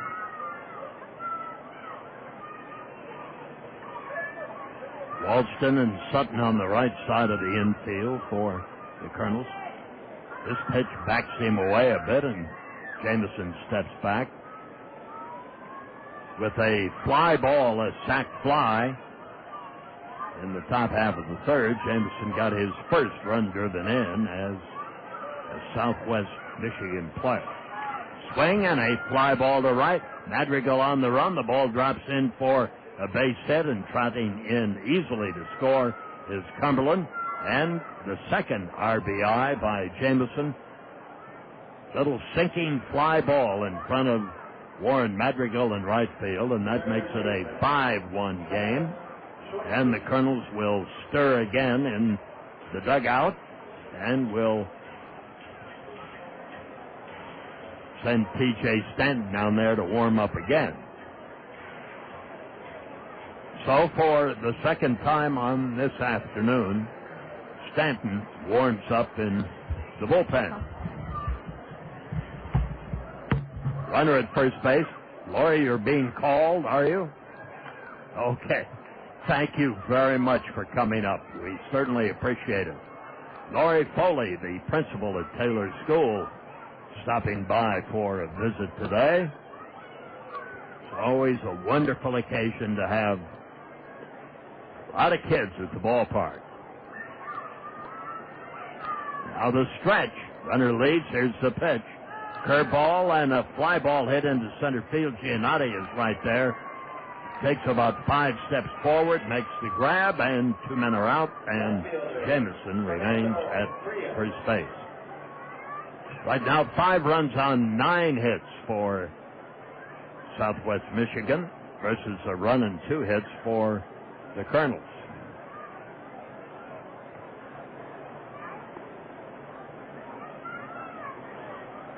The Pearson group up on the mezzanine today. Great place to get some sun and watch a ball game. And the stretch, here's the pitch. Curve for a strike over the outside corner.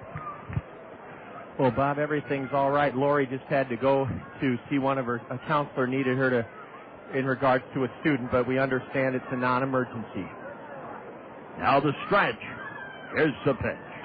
Swung on, ground ball over the mound, deep at second. Sutton throws to first. Walston with a leap, and the side is retired.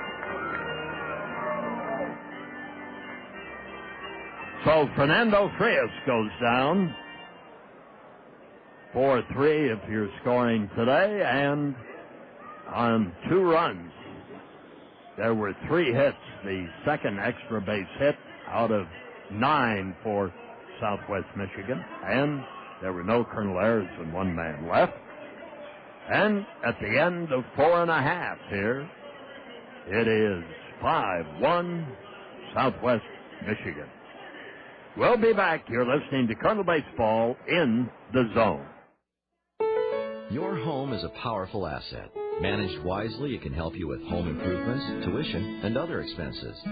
Wells Fargo Home Equity Financing is the key.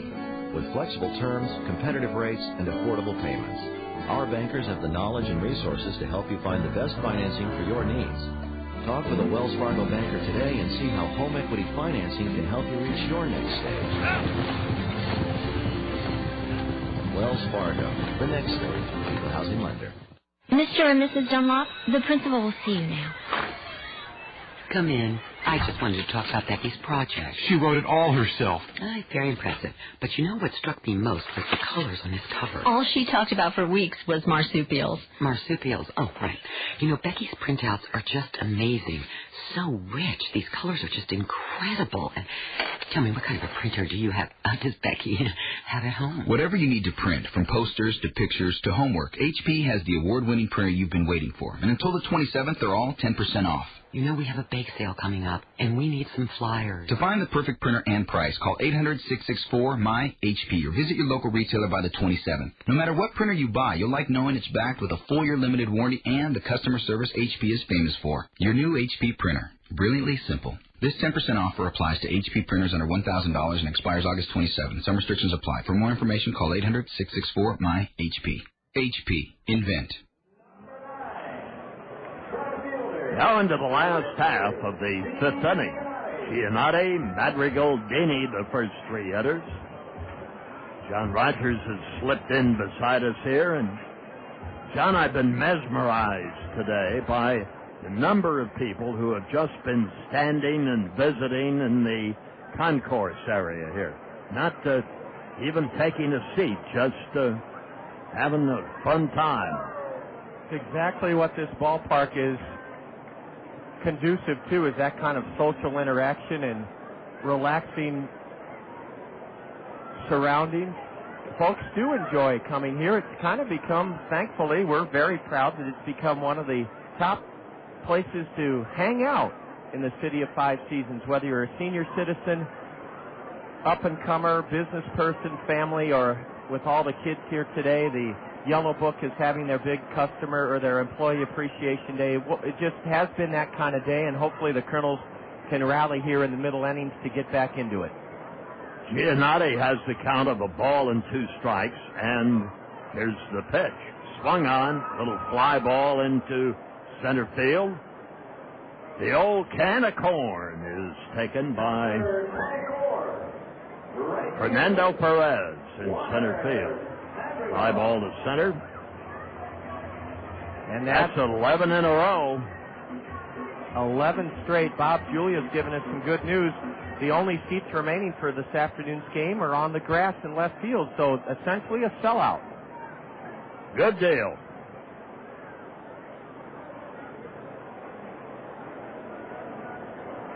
Now the pitch. Inside at the letters.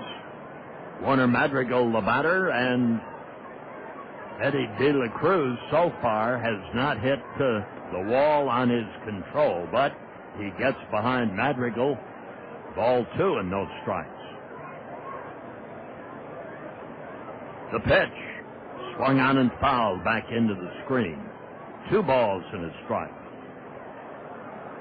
Looks like T.J. Stanton, by the way, he's walking in from the Colonel bullpen to the first base dugout, will take over for Fernando Rodriguez in the 6th inning. Now the wind up, and here's Low and inside. That makes it ball 3, strike 1.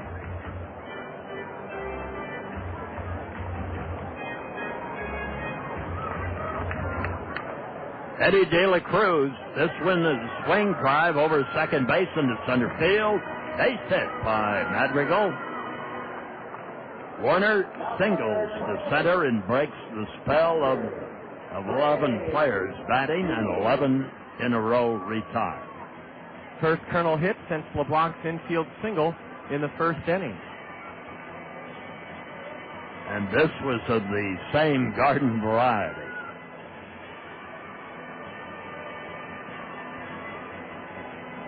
Now we have Daney coming up. He grounded out in his first appearance. Greg Daney, 6'2", 200-pounder out of Longwood, Florida, by way of the University of Miami and Tulane University, and the first pitch is low and away. So now Eddie De La Cruz here in the 6th gets himself behind the batters. Swung on, fly into right field. Dropping back, he's there, Cumberland, and he's got it for the out. Daney flies into medium right center. Flies out, Cumberland making the catch. And there's Chris Walston. The lower part of the Kernels order, John has had a lot of difficulty generating base hits and runs. The entire season, getting on base. You're right. We've tried a lot of different guys in that lower third, and for the most part, gotten very, very little production or even on-base percentage, and that's been a problem. It's hurt us.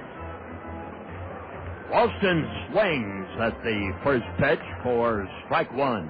Big Chris holds that club high. Here it is. Swung on. Another little fly flare taken by the second baseman Rusev to retire the side. So De La Cruz, his control stumbled a bit, but he regained it very, very quickly, and we have completed 6. No runs and 1 hit, or 5 rather. No runs and 1 hit. There were no errors and 1 man left on. So we go to the 6th inning. And it'll be T.J. Stanton out on the mound when we return. The score here after 5 is 5 for Southwest Michigan, 1 for the Cedar Rapids Kernels. You're listening to Kernel Baseball in the Zone. I'll live for you, I'll feed your cat, I'll fold your undies up along the mat, unless you want me to have them dry. I get paid for that. I'll work things out, spend get back. I'll shave my soul back before I meet your dad. I'll wear a turtleneck to strategically hide my tattoos if I can. I'm quitting the band, 'cause I'm winning your hand. I'm giving you all my time, but this Dr. Pepper is mine. Rich taste, forget it. This Dr. Pepper is mine. One taste and you get it. I'll shop with you, always be true. I'll never share my Dr. Pepper with you. Sorry. This Dr. Pepper is mine. One taste and you get it. So rich. This Dr. Pepper is mine. So refreshing taste, drinking by the case. This Dr. Pepper is mine. Delicious. Isn't even a word. Your Cedar Rapids and Marion Hy-Vees are proud to support one of our community's most renowned and cherished assets, the Cedar Rapids Kernels. Your Cedar Rapids and Marion Hy-Vees believe in the core values that comprise the essence of Kernel baseball: fun, wholesome, affordable entertainment for us all. As you look ahead to the many joys of summer, your Cedar Rapids and Marion Hy-Vees encourage you to visit the fabulous new Veterans Memorial Stadium. Your Cedar Rapids and Marion Hy-Vees, embracing Kernel baseball, a community treasure. 5-1 for Southwest Michigan over the Cedar Rapids Kernels, and the first batter will be Keith Anderson, the catcher.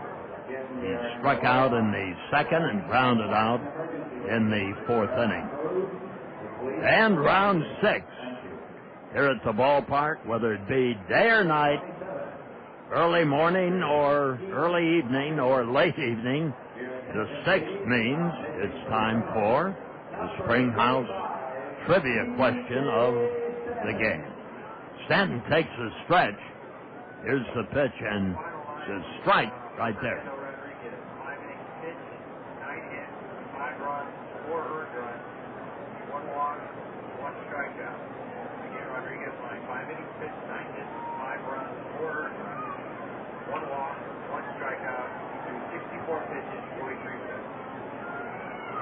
And the fly ball by Heath Anderson to center field. Giannotti stumbled a little bit, but came in very quickly and made the out. One man is gone. Fernando Rodriguez had 5 innings pitched, 9 hits, 1 strikeout, 1 walk, 5 runs, 4 earned, 64 pitches on this hot day, and 43 of them for strikes. And here is Rusev, who takes a curve for a strike or a ball, with a little bit low and inside. Just missed the corner ball. 1 and no strikes. Stanton readies, and here it is. Off the corner outside to make it ball 2 and no strikes. Well, friends, I want to remind you the Springhouse is entirely smoke-free.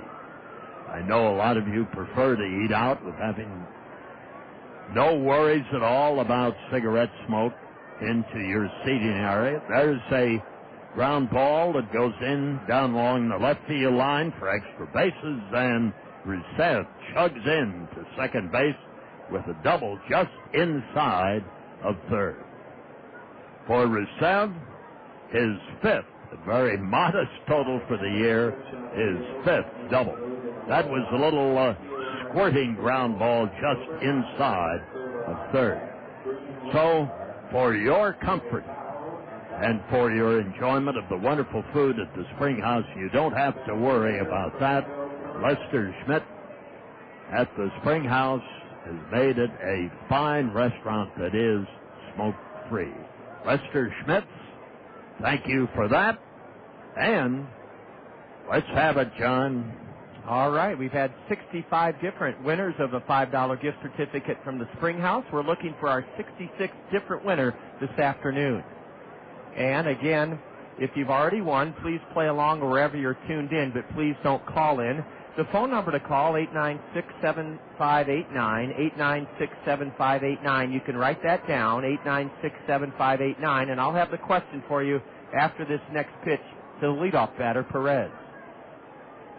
And here it is. Runner goes on a hit and run. A foul ball down outside of third. Rodriguez gets it and then overhands the ball to the kids down on the grassy berm section there. Our Springhouse trivia question this afternoon. Name the only relief pitcher ever to record 2 50-save seasons. Name the only relief pitcher ever to record 2 50-save seasons. 896-7589, 896-7589, 896-7589. Stanton has a fake throw towards second base here. TJ is ready. The look, here's the pitch, low and into the dirt for a ball. And we go to ball 1 and strike 2. Well, the calls are pouring in, but no correct answers yet. We can tell you it's not Bobby Thigpen, it's not Trevor Hoffman. Neither of those guys have recorded 2 50-save seasons. One man has. He's out for the year with an injury, unfortunately. Now the stretch. Here's the pickoff attempt, and back in time is Rusev. T.J. Stanton has won 3, lost 4, has an ERA of 5.05. And he has pitched 41 innings coming to today. Stretch. Stanton delivers curveball, bounce to the first baseman. Walston has it, tags the bag, 2 men are out. Perez grounds out weakly to Walston at first base.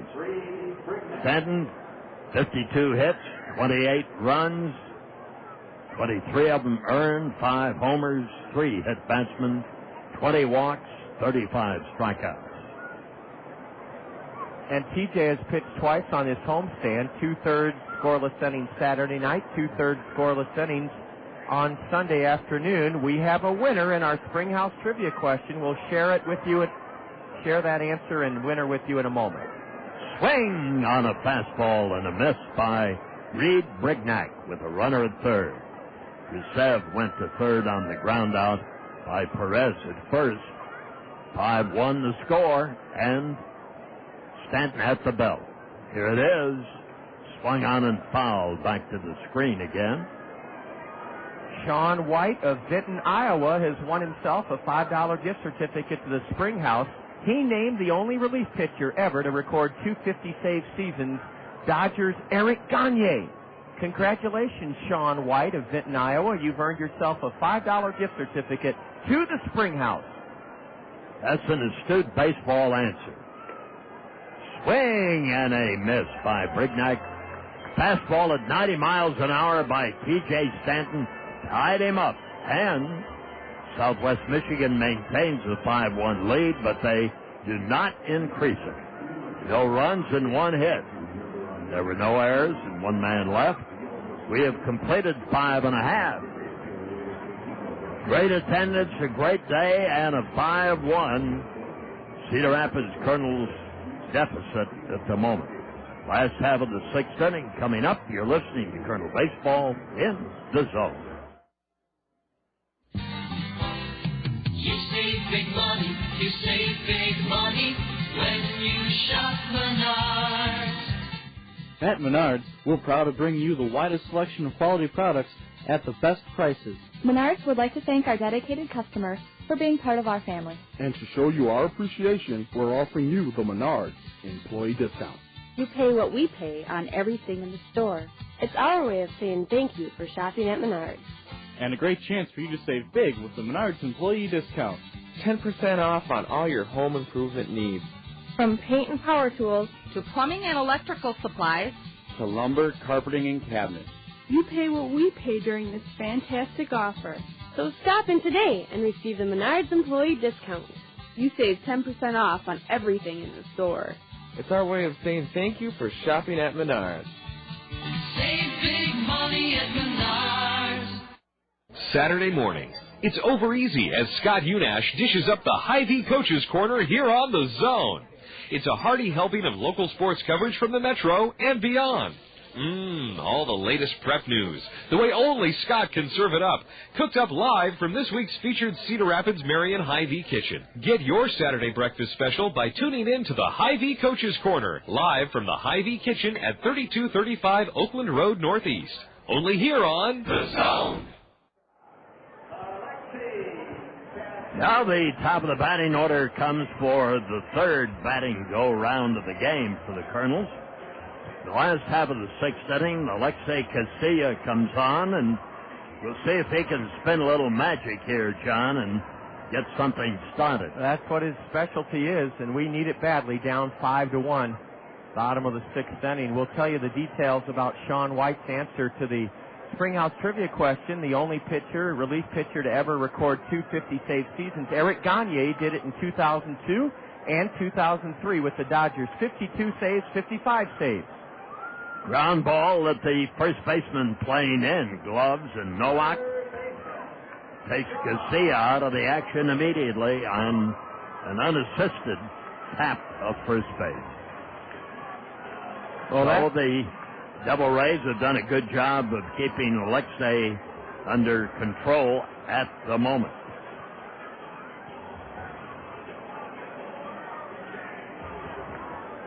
That brings up Sean Rodriguez.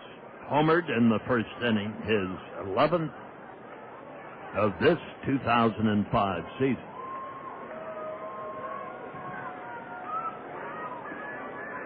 Breaking ball for a strike. 1 out, nobody on, and strike 1 to Rodriguez. Again, Eddie De La Cruz delivers. This one misses the outside corner. 1 ball and 1 strike, but For a man who's had a lot of control problems, De La Cruz has been cruising pretty good. Here's the pitch. Inside for 2 balls and a strike. He's a gangly right-hander with very, very thin ankles, almost flamingo legs.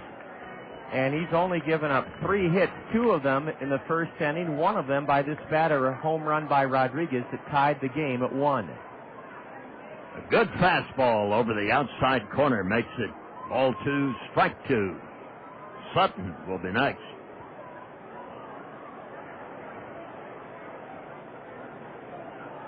Now the pitch, curve, swung on and missed, dropped by the catcher, but the throw to first is in plenty of time, and a strikeout is recorded by Eddie De La Cruz. That's his 4th of the afternoon, only 1 walk and 3 hits. Just think if it would have been Gino Gonzalez, the lefty, he was scheduled to start. De La Cruz had to step in for him because Gino Gonzalez came down with a case of food poisoning. And you take a look at that scorecard, and the Kernels, since the first inning, have had 1 base run. Inside, he's hit with a pitch. Sutton got clipped with that slider on the inside, and recently that's the only control problems that Eddie De La Cruz has had. So the Kernels have a rarity here in this game to date, a runner at first base, and the batter is Josh LeBlanc. Singled in the first and struck out in the 4th inning. Oh, by golly, you're right, Bob. As I lean out the window and look at the concourse, the 32-foot wide concourse, it looks like a social hour down there. Looks like a business PM. We'll get you a look at all the scores that are unfolding on the State Farm Major League scoreboard a little bit later this afternoon. There is afternoon action. Stretch on the 1-0 pitch, and it is low and outside to LeBlanc. Now it goes ball 2 and no strikes. Under the banner of Yellow Book today, Taylor School in Camp Highland, the YMCA and the Caring Center. There's another ball that's low and inside. GE and St. James Kids Club, MCI of Iowa City, Lisbon Early Childhood Care, and U.S. Cellular, MCI, some of the groups here today. There's a ball inside, and he walked in. There we go. As for the pitching coach, here he comes. Yes, R.C. Lichtenstein is headed out from the third base dugout, prancing to the mound to try to help Eddie De La Cruz, who, as Bob said, had incurred nothing in the way of control trouble. He hit Sutton, though, with 2 out here in the 6th, then walked LeBlanc on 4 pitches, and I'm sure Lichtenstein has either seen something in the hurler's motion or perhaps just wants to break up this string of negative momentum. Bob, thanks to Jeff Johnson, our Gazette beat writer, we do have State Farm Major League Scoreboard, brought to you by State Farm Insurance agents Gary Shubat, Dale Thompson, Lanny Peterson, and Al Shetler. Well, that certainly is nice of Jeff to do. He's unbelievable, helping us every day he's here. In the top of the 8th, Cleveland 7, Texas 4. Seattle at Minnesota tonight, Boston against the LA Angels out in Anaheim. Big series. De La Cruz with runners on. There's a swing and a foul back by Drew Toussaint, grounded out and struck out in his 2 appearances. Cincinnati leads San Francisco 4-2, the top of the 8th. That's and in the top of the 4th, double dip today, a day and night doubleheader in Philly. Philadelphia 2, the Washington Nationals 1. There's a strike over the outside corner. Poor Drew Toussaint. Every time he's looked up the last 2 weeks during his tail spinning. 0-2, isn't it? All the time. That's tough to hit out of every time. Runners lead at first and second. Curveball. He swung and missed. He guessed at that and a slider got him at 76 miles an hour. And Toussaint continues in what is now a rather deep, deep slump. No runs, there were no hits, there were no errors, and 2 men left on because of a hit batsman and a walk, but Eddie De La Cruz recovered, and he's been through a breeze on this sunny day with a 5-1 lead through 6 innings.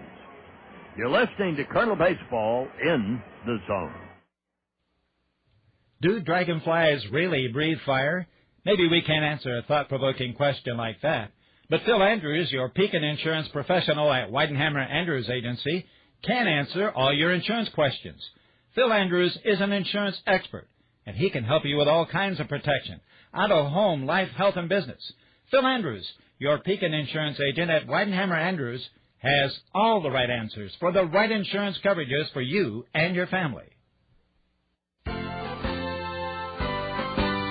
Coffee works when it's important to you.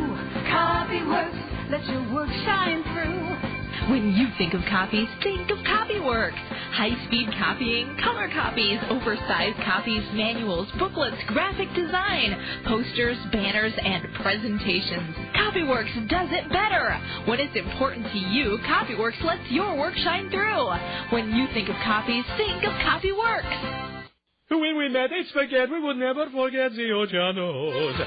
Now it's where mi amore and I dine in. We carry out the lunch and the dinner all the time for lasagna, ravioli, mandacati, cannelloni, tortellini, or try their delicious salads and sub sandwiches too. The Ojanos is the hometown taste of Italy. For your next meal with friends and a family, remember the Ojanos with 5 convenient locations for the pasta that makes you sing.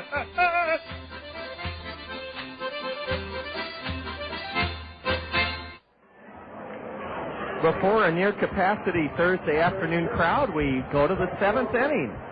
5-1 in favor of Southwest Michigan. They scored in the first. The Kernels scored their only run in the bottom half of the opening frame, a home run by Sean Rodriguez.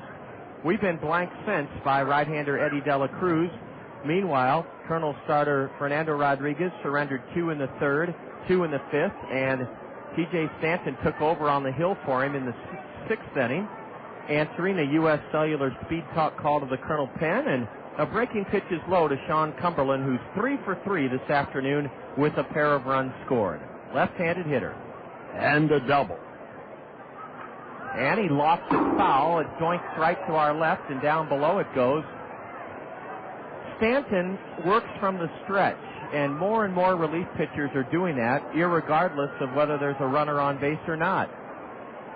Outfield playing Cumberland extremely deep, especially Giannotti in center.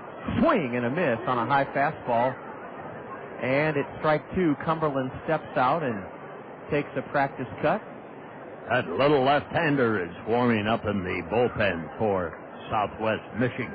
That Tony Perez, that 5'9" lefty that pitched last night in the 8th inning. Stanton delivers upstairs, and it's ball 2 to the batter. 5-1, Devil Rays. We're in the top of the 7th inning. A bunch of kids are down below. They're ready to do some sort of ringing or hand choir bell routine. I can't wait to see and hear that. It may be take me out to the ball game. Lofting a 2-2 pitch into left center for Giannotti is Cumberland. Richard had to go back further than I thought he would have to. That ball carried. In fact, Bob, the wind is shifting. Wind has come up and is blowing out, and that ball was carried a lot deeper than Giannotti thought it would be. Me as well. Boy, that ball got up into that jet stream. The wind, as Bob said, is just within the last inning or so whipped up. It's blowing out of the south toward this right center field wall, and that ball carried deeper than anybody thought. 1 out. Here's Chris Nowak. He has 2 runs driven in today. Strike 1 called from T.J. Stanton. Stanton has 4 saves. On for the 31st time out of the Colonel bullpen, a 6'5" right-hander, 24-year-old T.J. Stanton. Spins in a curveball low, and it's 1-1. T.J. wears his red socks up high, the Colonel's in white home pants, red knit tops with white numbers, blue, navy blue caps with red bills. And a high pop-up to the left side of the Colonel infield. Casilla having trouble with the sun. uses his glove to ward off the bright rays and brings it down safely 10 feet out into the grass in shallow left. Chris Nowak has popped out to Alexi, and so far, so good for T.J. Stanton. He surrendered a one-out double in the 6th inning, but got the next 2, and he's taken care of the first two Devil Ray hitters here in the 7th. Casilla used the sunglasses, too. He has those Keep track of that ball. Permanently affixed. A breaking pitch is low for ball 1. August 18th, Thursday, our final noon game of the season, and we have a big crowd here, almost a sellout. Strike 1 evens the count 1-1 to Alex Jamison. He has driven in 2 runs. An unexpected source of production. Jamison is playing in just his 4th game and hitting .083, but he has 2 RBIs, left-handed hitter. Curve, and it's in for a strike. And we have Deloisa Gacani warming up in the Colonel bullpen. Yes, he was our South Slope Communications Triple Play show guest last evening. Said he learned a lot through his struggles at Rancho Cucamonga. Still throwing hard, he told us. Swing and a miss. Speaking of throwing hard, T.J. Stanton reared back and powdered it by Jamison upstairs, and a very quick, easy 1-2-3 inning for Colonel right-hander T.J. Stanton. Well, let's keep it here for a moment and solve our curiosity about these kids with bells. They're with handbells, and let's join their performance down below. It looks like a handbell choir. They're getting ready to play. I think they're from Taylor School. Here they are. And it sounds like they're going to ring up, Take Me Out to the Ball Game.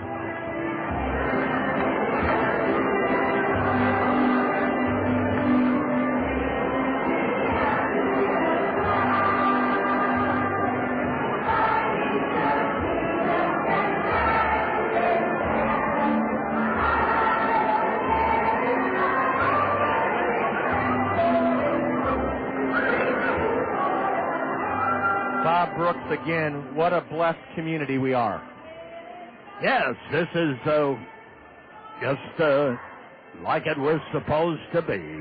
And thank goodness for a beautiful day, a wonderful crowd, and a great rendition of the favorite at all ballparks, no matter where, Take Me Out to the Ball Game. They're even doing a second refrain, the kids from Taylor, the Bell Choir. We go to the home half of the 7th. Southwest Michigan up on the Kernels 5-1. You're enjoying Kernel baseball in the zone. Hi, this is Dave Town with Five Seasons Transportation and Parking. Do you ever wonder if it's safe to send your child on the bus? It is, and here's a few reasons why. All the buses in Cedar Rapids are equipped with security cameras, so the drivers always know what's happening behind them. The buses also have global positioning systems, or GPS, which means they can be tracked at any time by satellite. Does that surprise you? It shouldn't. Five Seasons Transportation takes safety very seriously, and we've taken many steps to make sure your child will have a safe, easy ride every time they take the bus. Even when your child isn't on the bus, Five Seasons Transportation is helping keep them safe by using pollution-free biodiesel and alcohol fuels, Iowa products that help keep the air clean. And if your child is ever in trouble, they can always flag down a bus for help. I'm Dave Town, and I like to think of the bus as a traveling safety cocoon, motoring along Cedar Rapids streets. And keep in mind, if the bus is that safe and easy for your child, maybe you should think about riding the bus to work. Affordable, convenient, and safe. That's the bus. Ride it. We've been telling you for some time that Greg's Lawn Service is a cut above the rest when it comes to caring for your lawn. However, Greg's experienced staff does so much more than lawn care. They offer complete landscape design and installation, concrete curb edging, grading, sodding, and hydro seeding. Yes, Greg's is a complete lawn care service, and they welcome the opportunity to show you why they are a cut above the rest. Give Greg's a call for more details about their wide range of services. Now to start, the Kernels wanted to the 7th inning. Richard Giannotti lifting a high pop-up down the third baseline, and in shallow left, the third baseman Schlichting gives way to Reid Brignac, and the shortstop, looking up into that bright sun, brings it down, 1 out here in the Kernels 7th inning. This Eddie Dela Cruz has been pretty much unsolvable this afternoon so far. 5-1 Southwest Michigan. Bottom of the 7th and taking low for ball 1. Warner Madrigal, he has the only Colonel hit since the first inning. And a broken bat roller to third. Travis Schlichting down to get it. He airmails it across the diamond in time. 2 gone quickly here in the Colonel 7th inning.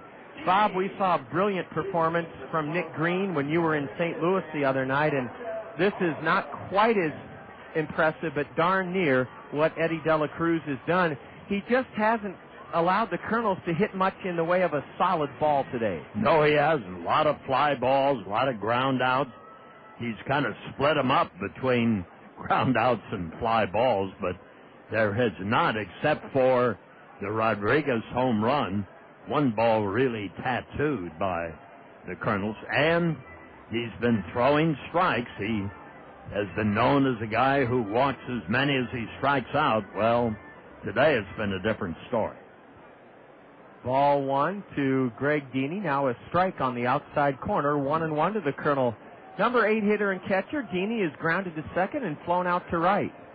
Right-handed batter, Greg Deeney, breaks his bat, and it rolls past Justin Bachman into the Colonel bullpen, and Deeney just tosses the shrapnel of his bat handle back towards the Colonel first base dugout. He's going to borrow a bat from Richard Giannotti. That'll give us a chance to salute Physicians Clinic of Iowa, the exclusive health care provider of the Colonels. Physicians Clinic of Iowa, quality health care close to home, right here in Cedar Rapids.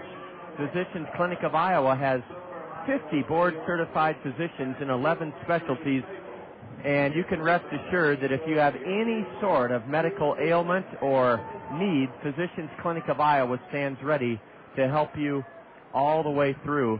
Freddie Sandoval is not on the disabled list. We had an email earlier regarding why he hasn't played the last 2 ball games, and we called down to Eric Munson, the Colonel trainer, right before the game, and Eric assured us that Freddie's just being rested a second day, that he is not a part of the Physicians Clinic of Iowa injury report. Foul straight back by Deeney, and now Greg reaches out and hits a soft looper to second, easy. In fact, Brandon Rusev could have caught that with his bare hands. Deeney was fooled and reached out and chewed it off the end of the stick, and that's typical of what De La Cruz has done today. It's really unusual that he has been able to handcuff the Colonels that way because of his previous record. But he has been a commander out there on the mound.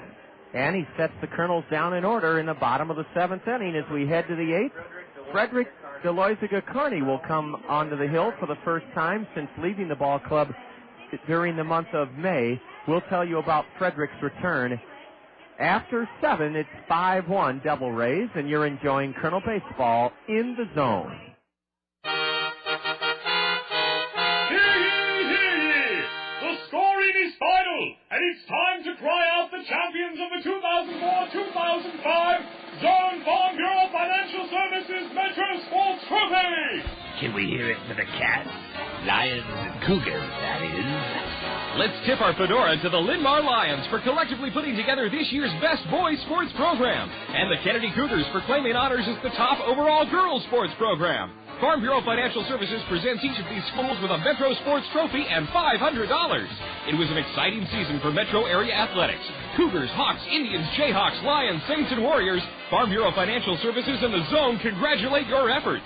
Now, a new season begins. With Scouting Report at 7:05. Then we pass it off to Scott Unas for all the play-by-play action of hard-hitting Metro football. Following the game, catch up with scores, highlights, and more from across the state with Radio Iowa's Pat McGrath's Chevrolet Football Friday night. More than 4 hours of Friday night football, only here on your home of high school football, the Zone, ESPN Radio, 1600 AM.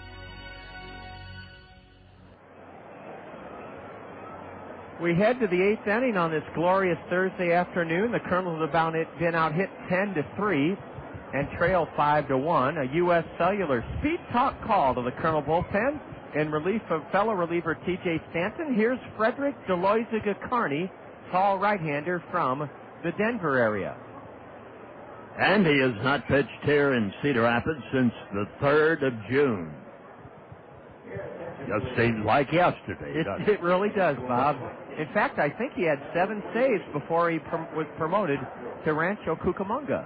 But after being promoted, things didn't go too well out there at the High A club in California.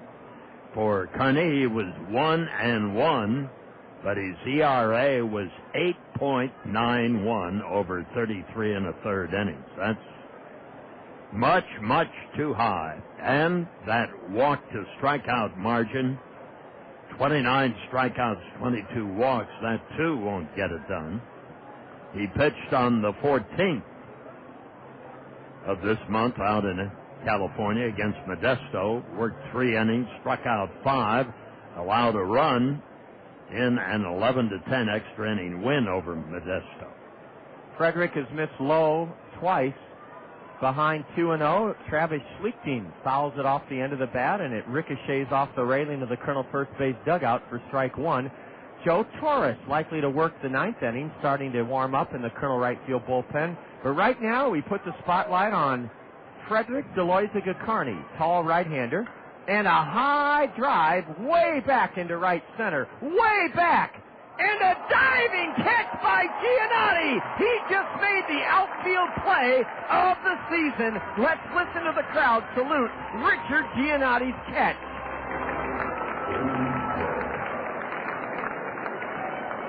Now you can go to any baseball park in the country and take a look at that play. And whether you're in the major leagues or the minor leagues, that was just a terrific catch. The first base coach for the Devil Rays is claiming the ball was not caught. Richard slid from the grass onto the warning track material, then held the ball up, and you're right, Cedar Barnes is all over Nicholas Nolde. Bob, I saw no indication that Giannotti dropped that ball. Well, the only thing on the replay that looked suspicious here was that he came up with the ball in his hand. That's if you'd made the catch, you couldn't get. How would he get the ball out of his glove? That's very true. He was so proud. He did show it to everybody in his throwing hand. Giannotti is a great center fielder. Yes. He's been a wonderful showman here. And besides that, he is a great artist at making a play look very difficult, whether it is or not, and giving the crowd a show. And that was a difficult play, I'll tell you. I mean, that catch was outstanding, but give him credit for a barehanded catch. And Peter Barnes thinks that Travis Schlichting had a double or triple robbed from him. It's 0-2 to Fernando Frias. Kearney's pitch is a breaking ball down and away, and a swing and a miss by Fernando Frias, who's now 1 for 4 on the afternoon. And that's 2 away here in the top of the 8th inning. 5-1 Southwest Michigan. They showed Giannotti's catch on the Rockwell Collins Game Link instant replay video board, and because of the angle of the camera and Richard diving towards the 390 mark, sprawling in right center, we honestly couldn't tell if the ball popped loose, but Cedar Barnes saw what Bob saw, and that was when Giannotti skidded from the grass to the warning track, he held the ball up in his throwing hand, and you do wonder, how did he get it from his glove to his throwing hand if he caught it? He did some good detective work. Well, Giannotti can pull rabbits out, and I think he did there. Spraying one just into the Papa John's Plaza. The kids in the yellow shirts from Taylor School scramble for it. Strike 1 to Heath Anderson. And the G-Man will give us the honest answer in the clubhouse after the game as to whether he caught that ball or not. But we don't know if he did, but as Bob said, he deserved to for all the effort he put into it. Heath Anderson has taken ball 1 low. It's 1-1 to Anderson, right-handed batter, who's driven in, or was 0 for 3 today, rather.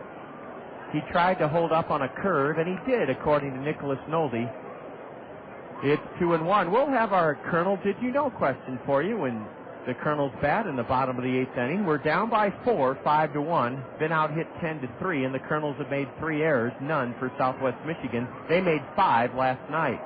an 89-mile-an-hour fastball, according to the banked Iowa speed pitch indicator in center, taken at the knees, strike 2 to the right-handed batter, Heath Anderson. Joe Torres will likely work the top of the 9th inning for the Kernels. Frederick Deloiza-Gacarni, Littleton, Colorado, a suburb of Denver, delivers, and a pitch smacked into straightaway right. Madrigal has a beat on it and trots a few steps to his right, and the right fielder has it to end the inning. Frederick Deloiza-Gacarni sets the side down in order in the top of the 8th inning, and after 7.5 on this lovely Thursday at Veterans Memorial Stadium, it's Southwest Michigan leading the Kernels 5-1. And you're listening to Kernel Baseball in the Zone. At Zimmerman's, we believe that the voice of the customer speaks the loudest. Let's hear what our customers have to say. We chose Zimmerman because our family has been buying cars. I guess we're probably the 3rd generation to buy cars here at Zimmerman. My family's bought 18 cars at Zimmerman's. 18. I ought to get a little bonus or something, wouldn't I? We build our reputation on one satisfied customer at a time. On behalf of everyone at Zimmerman's, I want to thank you for your business. Here's a message from Gaffey Insurance Incorporated, Iowa City, and Bauslog for Hilly Insurance, Marion. There to guide us, standing by us, strong in every storm. If you're age 50 or older, we'll give you an auto insurance discount from Auto Owners Insurance. Statistics show that mature drivers have fewer and less costly accidents. So it's only fair to charge you less for your personal auto insurance. Insure both your car and home with us and qualify for more premium discounts and no problem protection through Auto Owners Insurance. Auto Owners, the no problem people. See Richardson Hansen Agency, Mount Vernon, and Weidenhammer Andrews Agency, Incorporated, Cedar Rapids, your Auto Owners Agency. Auto Owners, the no problem people.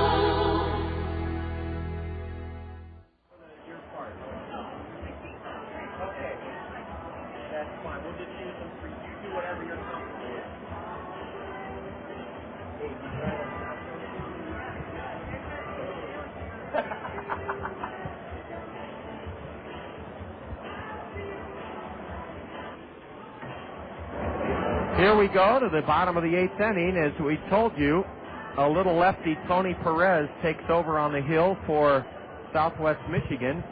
Tony is only 5'7". He's 24 years old. And he worked a scoreless inning last night in the Kernel win.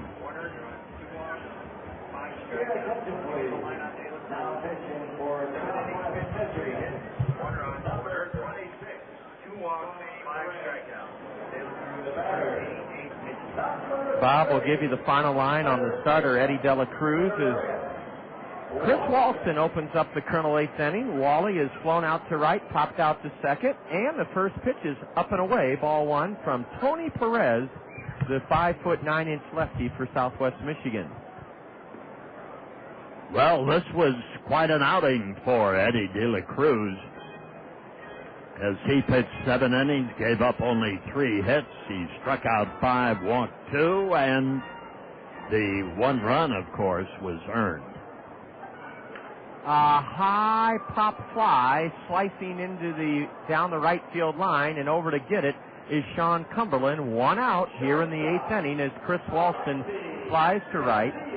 Bob gave you the final line on the starter, Eddie De La Cruz, and I didn't realize it was Patrick Cottrell that Giannotti robbed of an extra base hit. Cottrell was the pinch hitter for Travis Schlichting to open up the top of this 8th inning against Frederick Deloiza-Gacarni.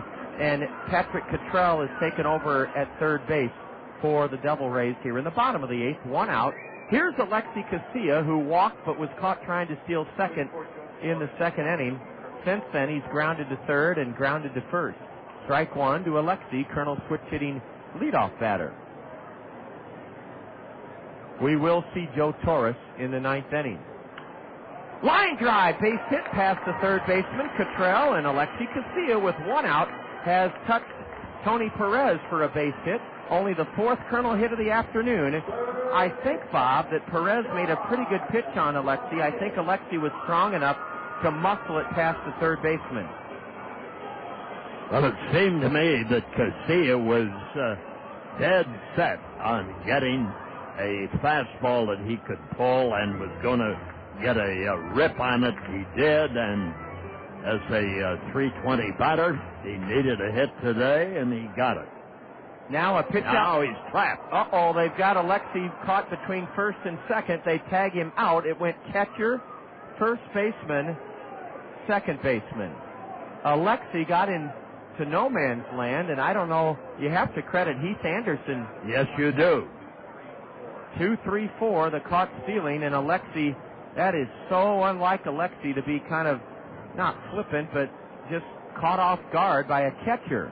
And that really hurts the Colonel's comeback chances here in the 8th inning, trailing 5-1. 2 out, bases empty, and a deep drive down the line and left, way back at the wall, and it's off the very top of the wall, and cruising into second is Sean Rodriguez. And that was a huge pickoff of Casilla, because he'd be at third base right now. Or he might have scored. Oh, brother. And Sean missed a home run by about, I'll look on the Rockwell Collins Game Link Instant Replay, by about 1 foot off the top of the white wall of the Randy Keel Confidence sign in left field. A 2-out double for Rodriguez. Bobby swung so easy, I didn't think it was going to go that far. Well, he got a lot into it, and that breeze is blowing to the outfield, and it gave it a little bit of an extra ride. Well, here's an unusual play. With 2 out and the Colonels trailing 5-1 in the 8th inning, Nate Sutton faked a bunt. I don't know if he forgot how many out there were, or if he actually was going to try to bunt his way on. A lefty against lefty matchup, and a curve is low from the tiny lefty, Tony Perez. So Rodriguez has been the hitting star today for the Colonels. 11th home run and his 23rd double. Now time is called as Heath Anderson trots out to the mound. Our did you know question. Did you know that when Mike Cameron hit 4 home runs in one game as a Mariner, he did it against the White Sox May 1st, 2002 at Comiskey. He hit 4 home runs, all with the bases empty. In other words, his 4 home runs against the White Sox on May 1st, 2002 produced that many runs, 4. How would you like to hit 4 home runs in a game and all of them be solo shots? Swing and a foul straight back up into the screen, and it's 1-2 to Sutton. Mark Whitten for the Cardinals against the Reds in 1993. His 4 home runs drove in 12 Cardinal runners. Mike Cameron. Different day, different game. 4 solo home runs for the Mariners May 1st at Comiskey. Sutton takes a very soft swing and loops one foul into the third base stands. Can't wait to share the attendance with you in the top of the 9th inning. It will begin with the number 4, maybe the number 5. Rodriguez at second, 2 away, bottom of the 8th inning, 5-1 Southwest Michigan. Nate Sutton takes ball outside. The plate umpire, Bob, just about reached into his holster and cocked the trigger and almost called Nate out. I'm rather impressed with Heath Anderson as a catcher. I am too. He's thrown out Casilla twice, once in a conventional manner, another picking him off first in this inning. He really fired that ball to first. You knew there was a reason that somebody picked him up from the Twins, and it's because he's good defensively. There's strike 3. Sutton knew it on the outside corner, and the Colonels get 2 hits but do not score. We haven't scored since the first inning this afternoon. No runs.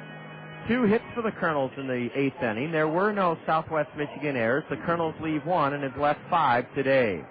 We go to the top of the 9th inning. Joe Torres will answer a U.S. Cellular speed talk call to the Colonel bullpen, and as we head to the 9th, Devil Rays lead the Colonels 5-1. This is Colonel Baseball in the Zone. Honey, be careful. You know my brother does that for a living. No problem. Just one more brick and this chimney will be good as new. I'll, call my brother. Need a home equity loan? Talk to your guaranteed banker for a loan that's right for your kind of life. Oh! What's the matter? matter, John? Look at these checking fees. Look what we spend on stamps for our bills. Need free checking and a whole lot more? See your guarantee banker for the checking and online bill pay solutions that are right for your kind of life. Honey, I got the promotion. Wonderful! Oh, but our house is way too small for a vice president. What? I saw this antebellum. 6 bedrooms, 6 4 baths, marble countertops Marble? in the kitchen, a jacuzzi, mahogany cabinets in the butler's pantry, Butler's a 3-car garage, and a nanny suite. Nanny? Need a mortgage? Talk to your guarantee banker for a loan that's right for your kind of life. Guarantee Bank. For your kind of life. Member FDIC, Equal Housing Lender. Knowing who you are is important. At Kirkwood Community College, we know who we are. We are accessibility. We are quality. We are opportunity. We are community. Who are you? We can help you learn. Kirkwood.edu.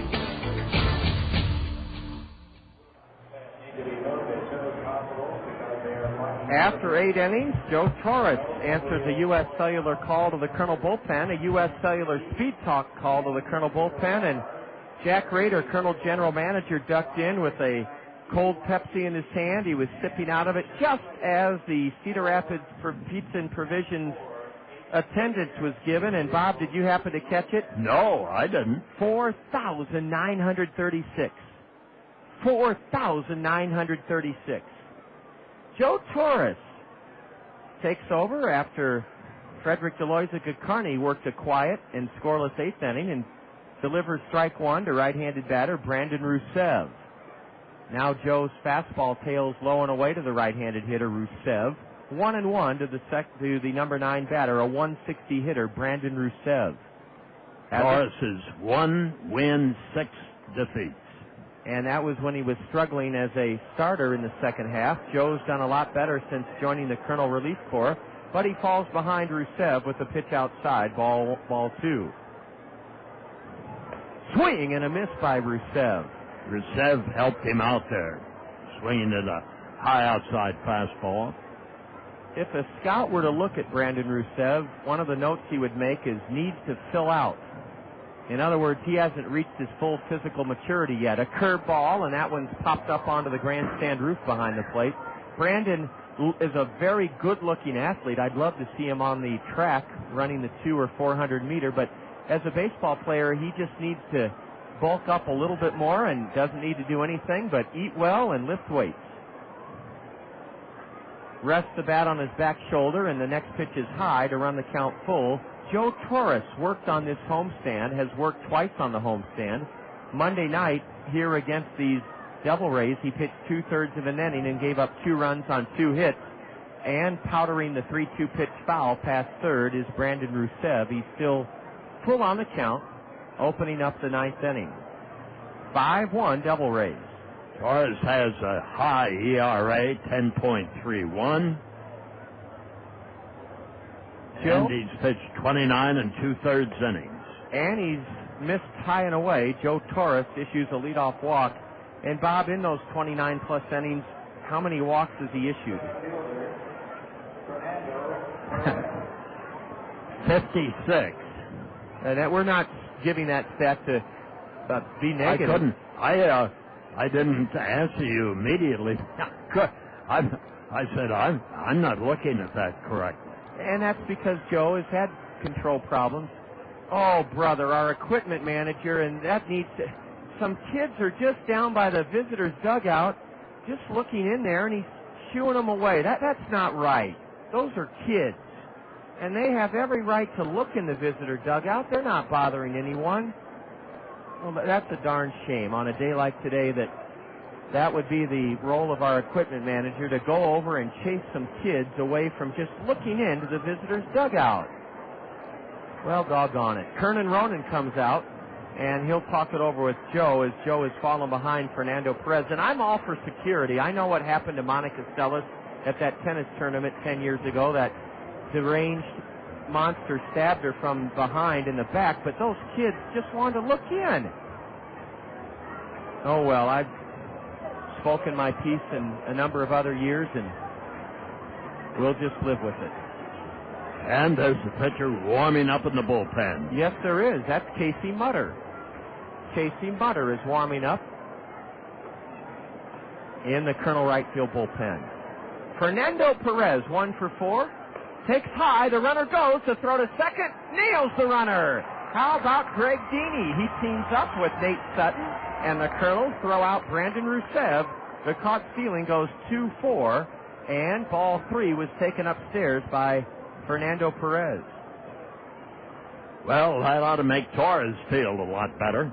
Now he has to come back from this 3-0 count and get Fernando Perez.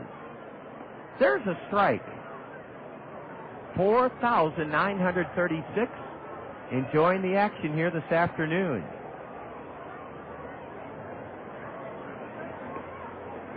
On a beautiful day. A fastball apparently low, and Fernando Perez walks, and you can expect him to try to steal second.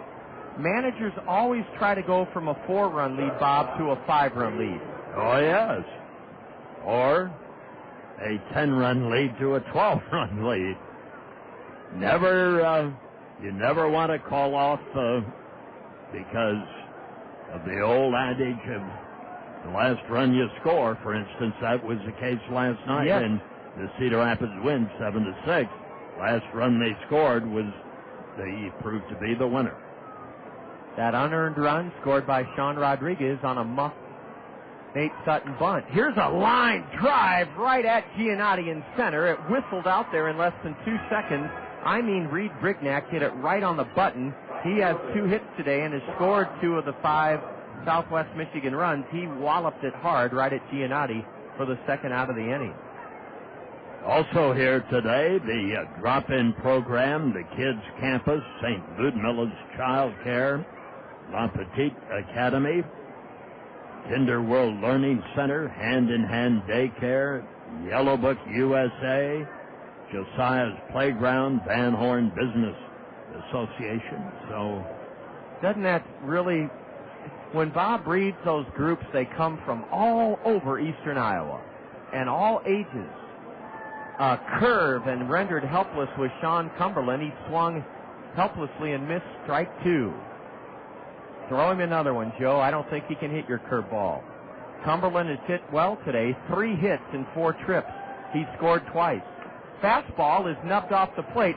Torres pounds his glove, peels it, and rips a throw to first to end the inning. Good piece of fielding work by the Colonel lefty, Joe Torres. He came in front of the plate, and Bob, did you notice before he picked up the ball, he did that little pound to the glove? Oh, yes, he did, and he put some mustard on that throw, too, and I'm sure out of frustration of giving up a couple of walks, but he got out of it, and that's the main thing. Now we're going to face the 6'8" closer, 5th in the league in saves, in the bottom of the 9th inning. His name is Dela Cruz, Jose Dela Cruz. No runs in the 9th, 2 walks, a man caught stealing, and 1 left for the Devil Rays. They've now stranded 7 on the afternoon. We go to the bottom of the 9th inning before a full house. Colonels trail the Devil Rays 5-1. You're tuned to Colonel Baseball in the Zone. I'm Dave Shea. For 35 years, I was news anchor for Channel 2. Now, with gas prices at $2 a gallon, check out Randy Kiel Honda and save with great fuel mileage on all Hondas in stock. The safest family sedan, the Honda Accord, will definitely save the family pocketbook with 34 miles to the gallon. Get even better mileage with a compact Civic, getting you there at 38 miles to the gallon. Or check the amazing fuel mileage of the Honda Civic Hybrid, 48 miles to the gallon, and that's in city driving. Randy Kiel Honda has a large selection of pre-owned Hondas, too, all with exceptional fuel mileage. Check them out at www.randykiel.com. Also, Randy Kiel offers a 7-year, 100,000-mile confidence guarantee on new vehicles. You can take my word for it, but you may also want to talk with other Honda owners. They're people you know, your friends, your neighbors, maybe even your relatives. I'm saving on gas prices by driving my Honda, and you can too. See Randy Kiel Honda on Center Point Road Northeast. What is ESPN Radio?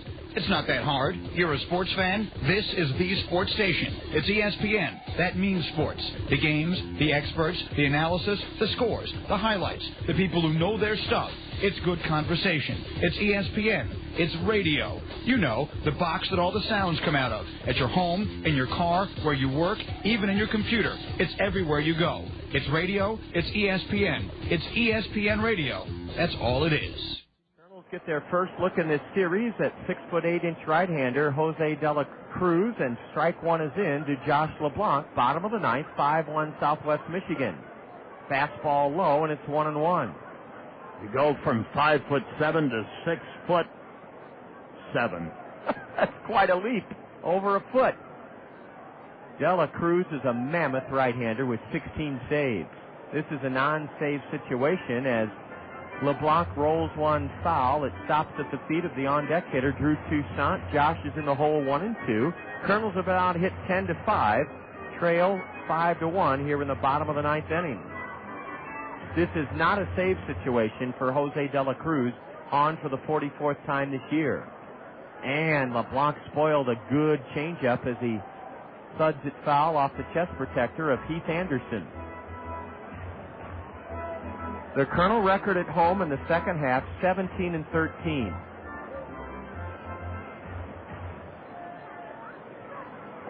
Twelve of our last 16 games will be on the road, where we are 7-16 this season in the second half.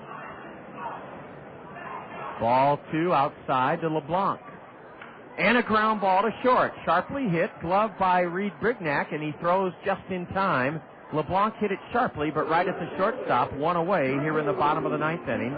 5-1 Southwest Michigan. We've got to get Drew Toussaint back going again. He is mired, as Bob said, in a deep slump where his body language is showing very much uncertainty.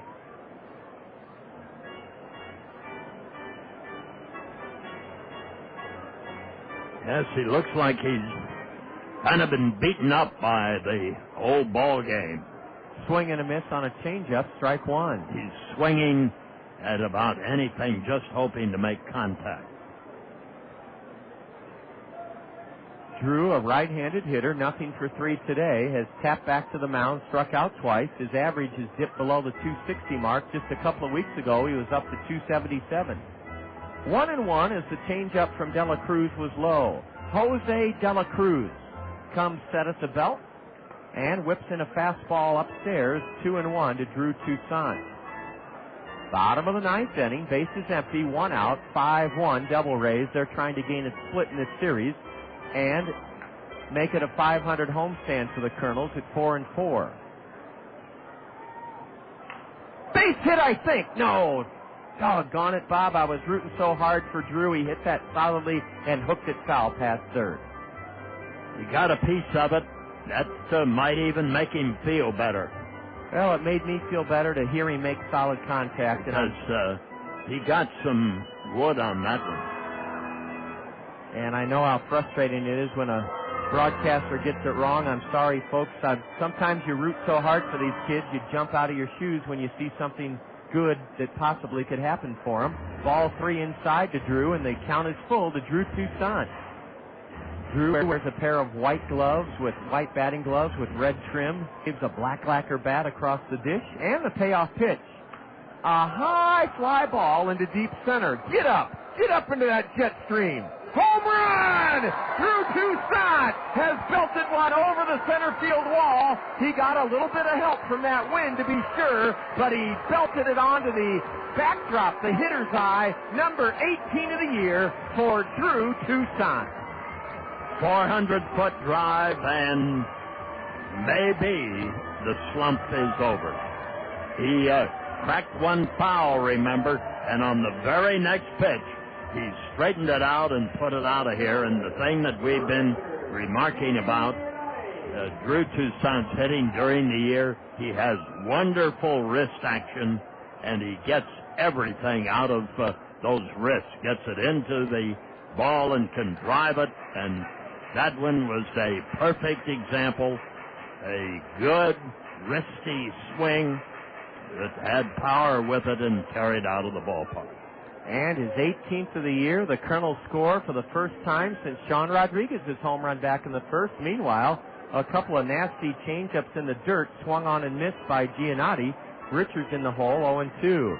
Drew Toussaint clubbed it, as Bob said, into the dark green net beyond the 400-foot sign. And yes, it had a little wind aid, but when you're in a slump, you'll take that kind of help. Oh, boy. He's got to feel like a great big sack of flour was taken off his shoulders. 1-2 to Richard. And a swing and a miss on a pitch in the dirt. Giannotti has gone on strike, 2 away here in the 9th inning. 5-2 Southwest Michigan. Warner Madrigal has a single today. Warner hitting .242. Boy, it's been a long time since he's touched one off. 12 home runs, 42 driven in.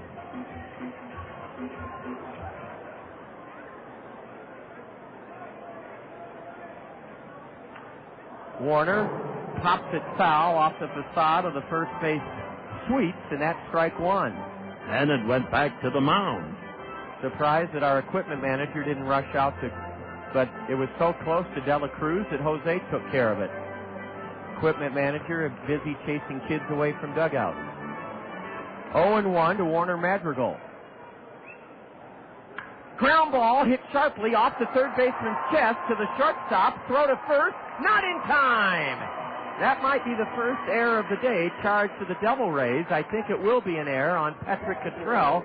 And one more base runner for the Kernels to have a chance to tie it here in the 9th inning. It is an error on Patrick Cottrell. In his defense, Madrigal hit it very hard on the ground. Yes, and the ball took a wicked bounce, but Cottrell was put in the game for defensive purposes, and he came up with a bobble. Here is Greg Deeney slicing it foul into the Papa John's Plaza. A fella stood up and then thought the better of it and turned away from that foul ball. They get on top of you pretty quick. Greg Deeney, nothing for 3 today, trying to reach to bring the tying run to the plate. Chris Walston here in the 9th. Look out, there's one sliced right over the head of Walston. Ball or strike 2 to Greg Deeney. 5-2 Devil Rays. Kernels batting with 2 out, runner at first, bottom of the 9th inning. Jose De La Cruz leans in to get his sign. Greg Deeney is trying to put the ball in play. Curve, ground ball to third. Cottrell bobbles, picks it up, throws in time, and a win for the Devil Rays. Well, Cottrell was much calmer on that ground ball. He knew a catcher was running, and although it lay at his feet after he dropped it, he recovered to throw out Greg Deeney and end the game. In the 9th for the Kernels, 1 run on the Toussaint home run over the center field wall, 1 Southwest Michigan error. The Kernels leave 1 and stranded 6 in sinking to a 5-2 loss this afternoon. Bob and Hi will have the game totals, highlights, and more next on the Colonel Curtain Call here in the Zone. With 167 horsepower, the new BMW K1200R is the world's fastest naked bike. This means that after one scorching, adrenaline-fueled ride, you'll be so amped up that you'll need something to help you come back down. Try listening to this, and good luck. This peaceful, rather insipid music is specifically designed to lower extreme levels of excitement caused by riding the K1200R. There, that should be enough. You should be back to an unexcited, unaroused, completely blasé state of utter normalcy now. See the incredible new K1200R, the world's fastest naked bike, at Gina's BMW Motorcycles in Iowa City. The ride is on. It's time for the Colonel's Curtain Call, right here on the Zone, ESPN Radio 1600 AM. With a recap of all the action, the State Farm Major League scoreboard, plus a look ahead to the next Colonels game, let's rejoin the voice of the Colonels, the one, the only John Rogers, here on the Zone, ESPN Radio Wonderful day for baseball as the Kernels wrap up an 8-game homestand and are out hit 10-6 and drop the homestand finale to Southwest Michigan 5-2. The Devil Rays gain a split in the 4-game series. They won Monday night series opener 8-3. The Kernels bounced back with successive wins Tuesday night 5-1, last night 7-6. This afternoon, Bob, the story was the Devil Ray starter, Eddie De La Cruz. That in the Dominican Republic. Cedar Rapids today was defeated by the Dominicans in Eddie De La Cruz, Perez, and Jose De La Cruz. So the De La Cruz boys combined on a pretty slick six-hitter. 2 home runs were given up, one by Eddie and one by Jose, but in between, Cedar Rapids couldn't get anything started. In the beef of the ball game, the middle innings, Cedar Rapids couldn't get a runner to third base. In fact, 11 in a row retired at one time by Eddie De La Cruz, and pitching dominated on this sunny day that got up to 86 degrees before a terrific crowd of 4,936. The Kernels had some excellent plays, but they couldn't generate any kind of an offense against the pitching of Southwest Michigan.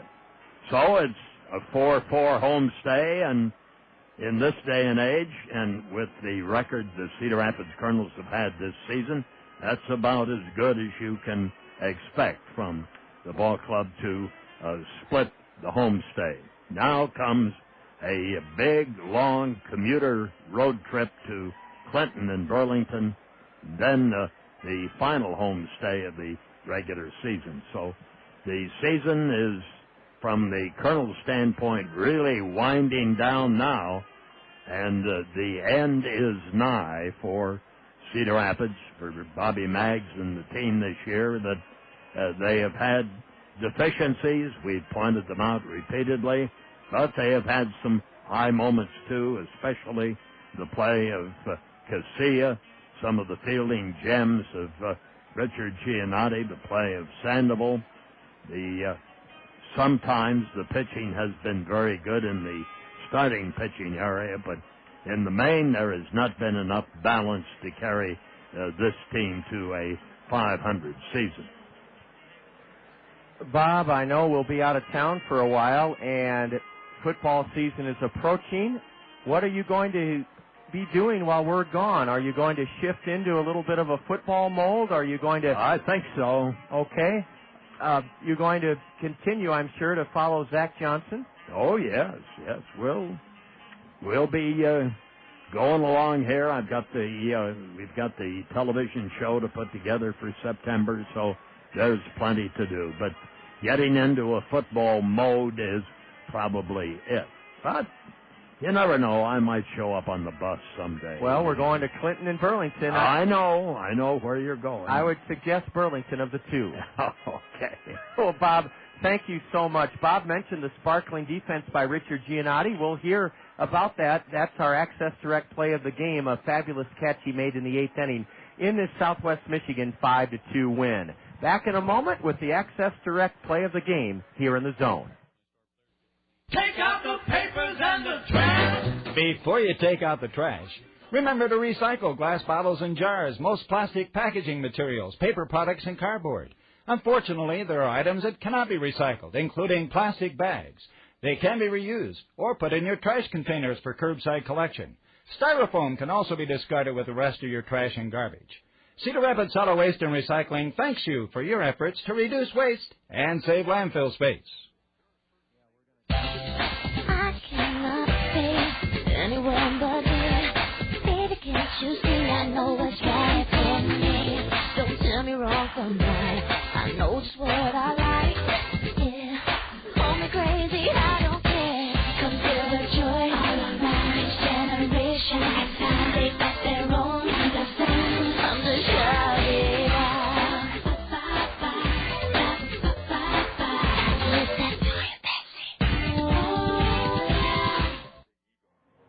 On a sparkling, beautiful afternoon, the 8-game homestand comes to a conclusion with the Southwest Michigan Devil Rays turning aside the Kernels 5-2, the final line score. The Devil Rays 5 runs, 10 hits, 1 error. They left 7. The Kernels 2 runs, 6 hits, 3 errors. Kernels left 6. Winning pitcher was the starter Eddie De La Cruz. Gave up just 1 run on 3 hits in 7 frames. He's 6-3, 2-0 against the Kernels this season, and he beats Fernando Rodriguez Jr. for the second time. Fernando's record 6-9. The game only took 2 hours and 22 minutes before a near full house here at Veterans Memorial Stadium of 4,936. Access Direct is always proud to bring us the Kernel Play of the Game. Access Direct is looking for team players. In fact, they need team players. And to join the Access Direct team, log on to their website at www.accdir.com. That's accdir.com. Or you can call Access Direct at 261-0260, 261-0260. The benefits at Access Direct are really out of this world. They include a 401k savings plan, an $8.50 an hour starting wage, casual dress code, medical, dental, vision insurance, and full and part-time schedules to work at Access Direct. I say work, it's a fun, friendly atmosphere. Access Direct, proud to bring us the play of the game. It took place in the top of the 8th inning with Frederick Deloiza-Gacarni on the hill and the Kernels leading Southwest Michigan, or the Devil Rays leading the Kernels 5-1. Pinch hitter Patrick Cottrell was at the plate. Let's enjoy our Access Direct play of the day. And a high drive way back into right center. Way back. And a diving catch by Giannotti. He just made the outfield play of the season. Let's listen to the crowd salute Richard Giannotti's catch. It was that good by Richard Giannotti. That's why we chose his spectacular catch, diving headlong into the right center field alley. His body landed on the grass, then skidded onto the warning track material. Giannotti with a spectacular catch, leading off, robbing Patrick Cottrell, leading off the 8th inning. We chose it deservedly as our Access Direct play of the game. Up next, Julia Jansen, Kernel Broadcast Assistant, will give you the scores from this afternoon and set the scene for this evening on the State Farm Major League scoreboard. 5-2 Devil Rays. This is Kernel Baseball in the Zone. 1 hour photos, speed dating, DSL for your computer. Everyone's in a hurry these days. Your professional Pekin insurance agent, Scott Draper of Sheets Forest Draper and Marion, doesn't hurry when it comes to helping you with your insurance needs. Scott will gladly sit down with you and outline a solid insurance program just right for you and your budget. Auto, home, business, life, and health. Scott Draper, your hometown Pekin insurance professional in Marion, will give you the responsive, personal, unhurried service you deserve. There's a reason Dick Ramsey is the #1 home seller for the #1 real estate company, Skolman Realty. It's because Dick Ramsey works harder for you than anyone to make selling your home easy for you. Take Dick's one-of-a-kind home trade program. Buy one of Dick Ramsey's homes and Dick will buy yours. Dick Ramsey provides 2 other unparalleled services: a free 1-hour telephone loan approval and a free 1-hour telephone appraisal on your property. Dick Ramsey of Skolman Realty, the #1 home seller for the #1 real estate company. We're wrapping things up, the end of a Kernel 8-game homestand with Southwest Michigan knocking the Kernels off 5-2. They take the season series from the Kernels, winning 5 of the 8 games played this month in Battle Creek and here in the City of 5 Seasons. The Kernel homestand record, 4 wins, 4 losses. Afternoon baseball, not only here at Veterans Memorial Stadium, but in the major leagues, and State Farm insurance agents Dale Thompson, Gary Schubat, Lanny Peterson, and Al Shetler, proud to bring us our first look in a while at the State Farm Major League scoreboard. Julia Jansen, afternoon action, and then we'll let you set the schedule for this evening. There isn't much happening right now, but at Jacobs Field, Cleveland has topped Texas 9-4. Over at Cincinnati, at the Great American Ballpark, the Reds have crowned San Francisco 4-2. At Citizens Bank, Philadelphia leads Washington 2-1. They're in the top of the 7th. They're playing a doubleheader today. The rest of the games tonight in the American League at the Metrodome, we have Seattle and Minnesota. At Angel Stadium, Boston will face the Los Angeles Angels of Anaheim.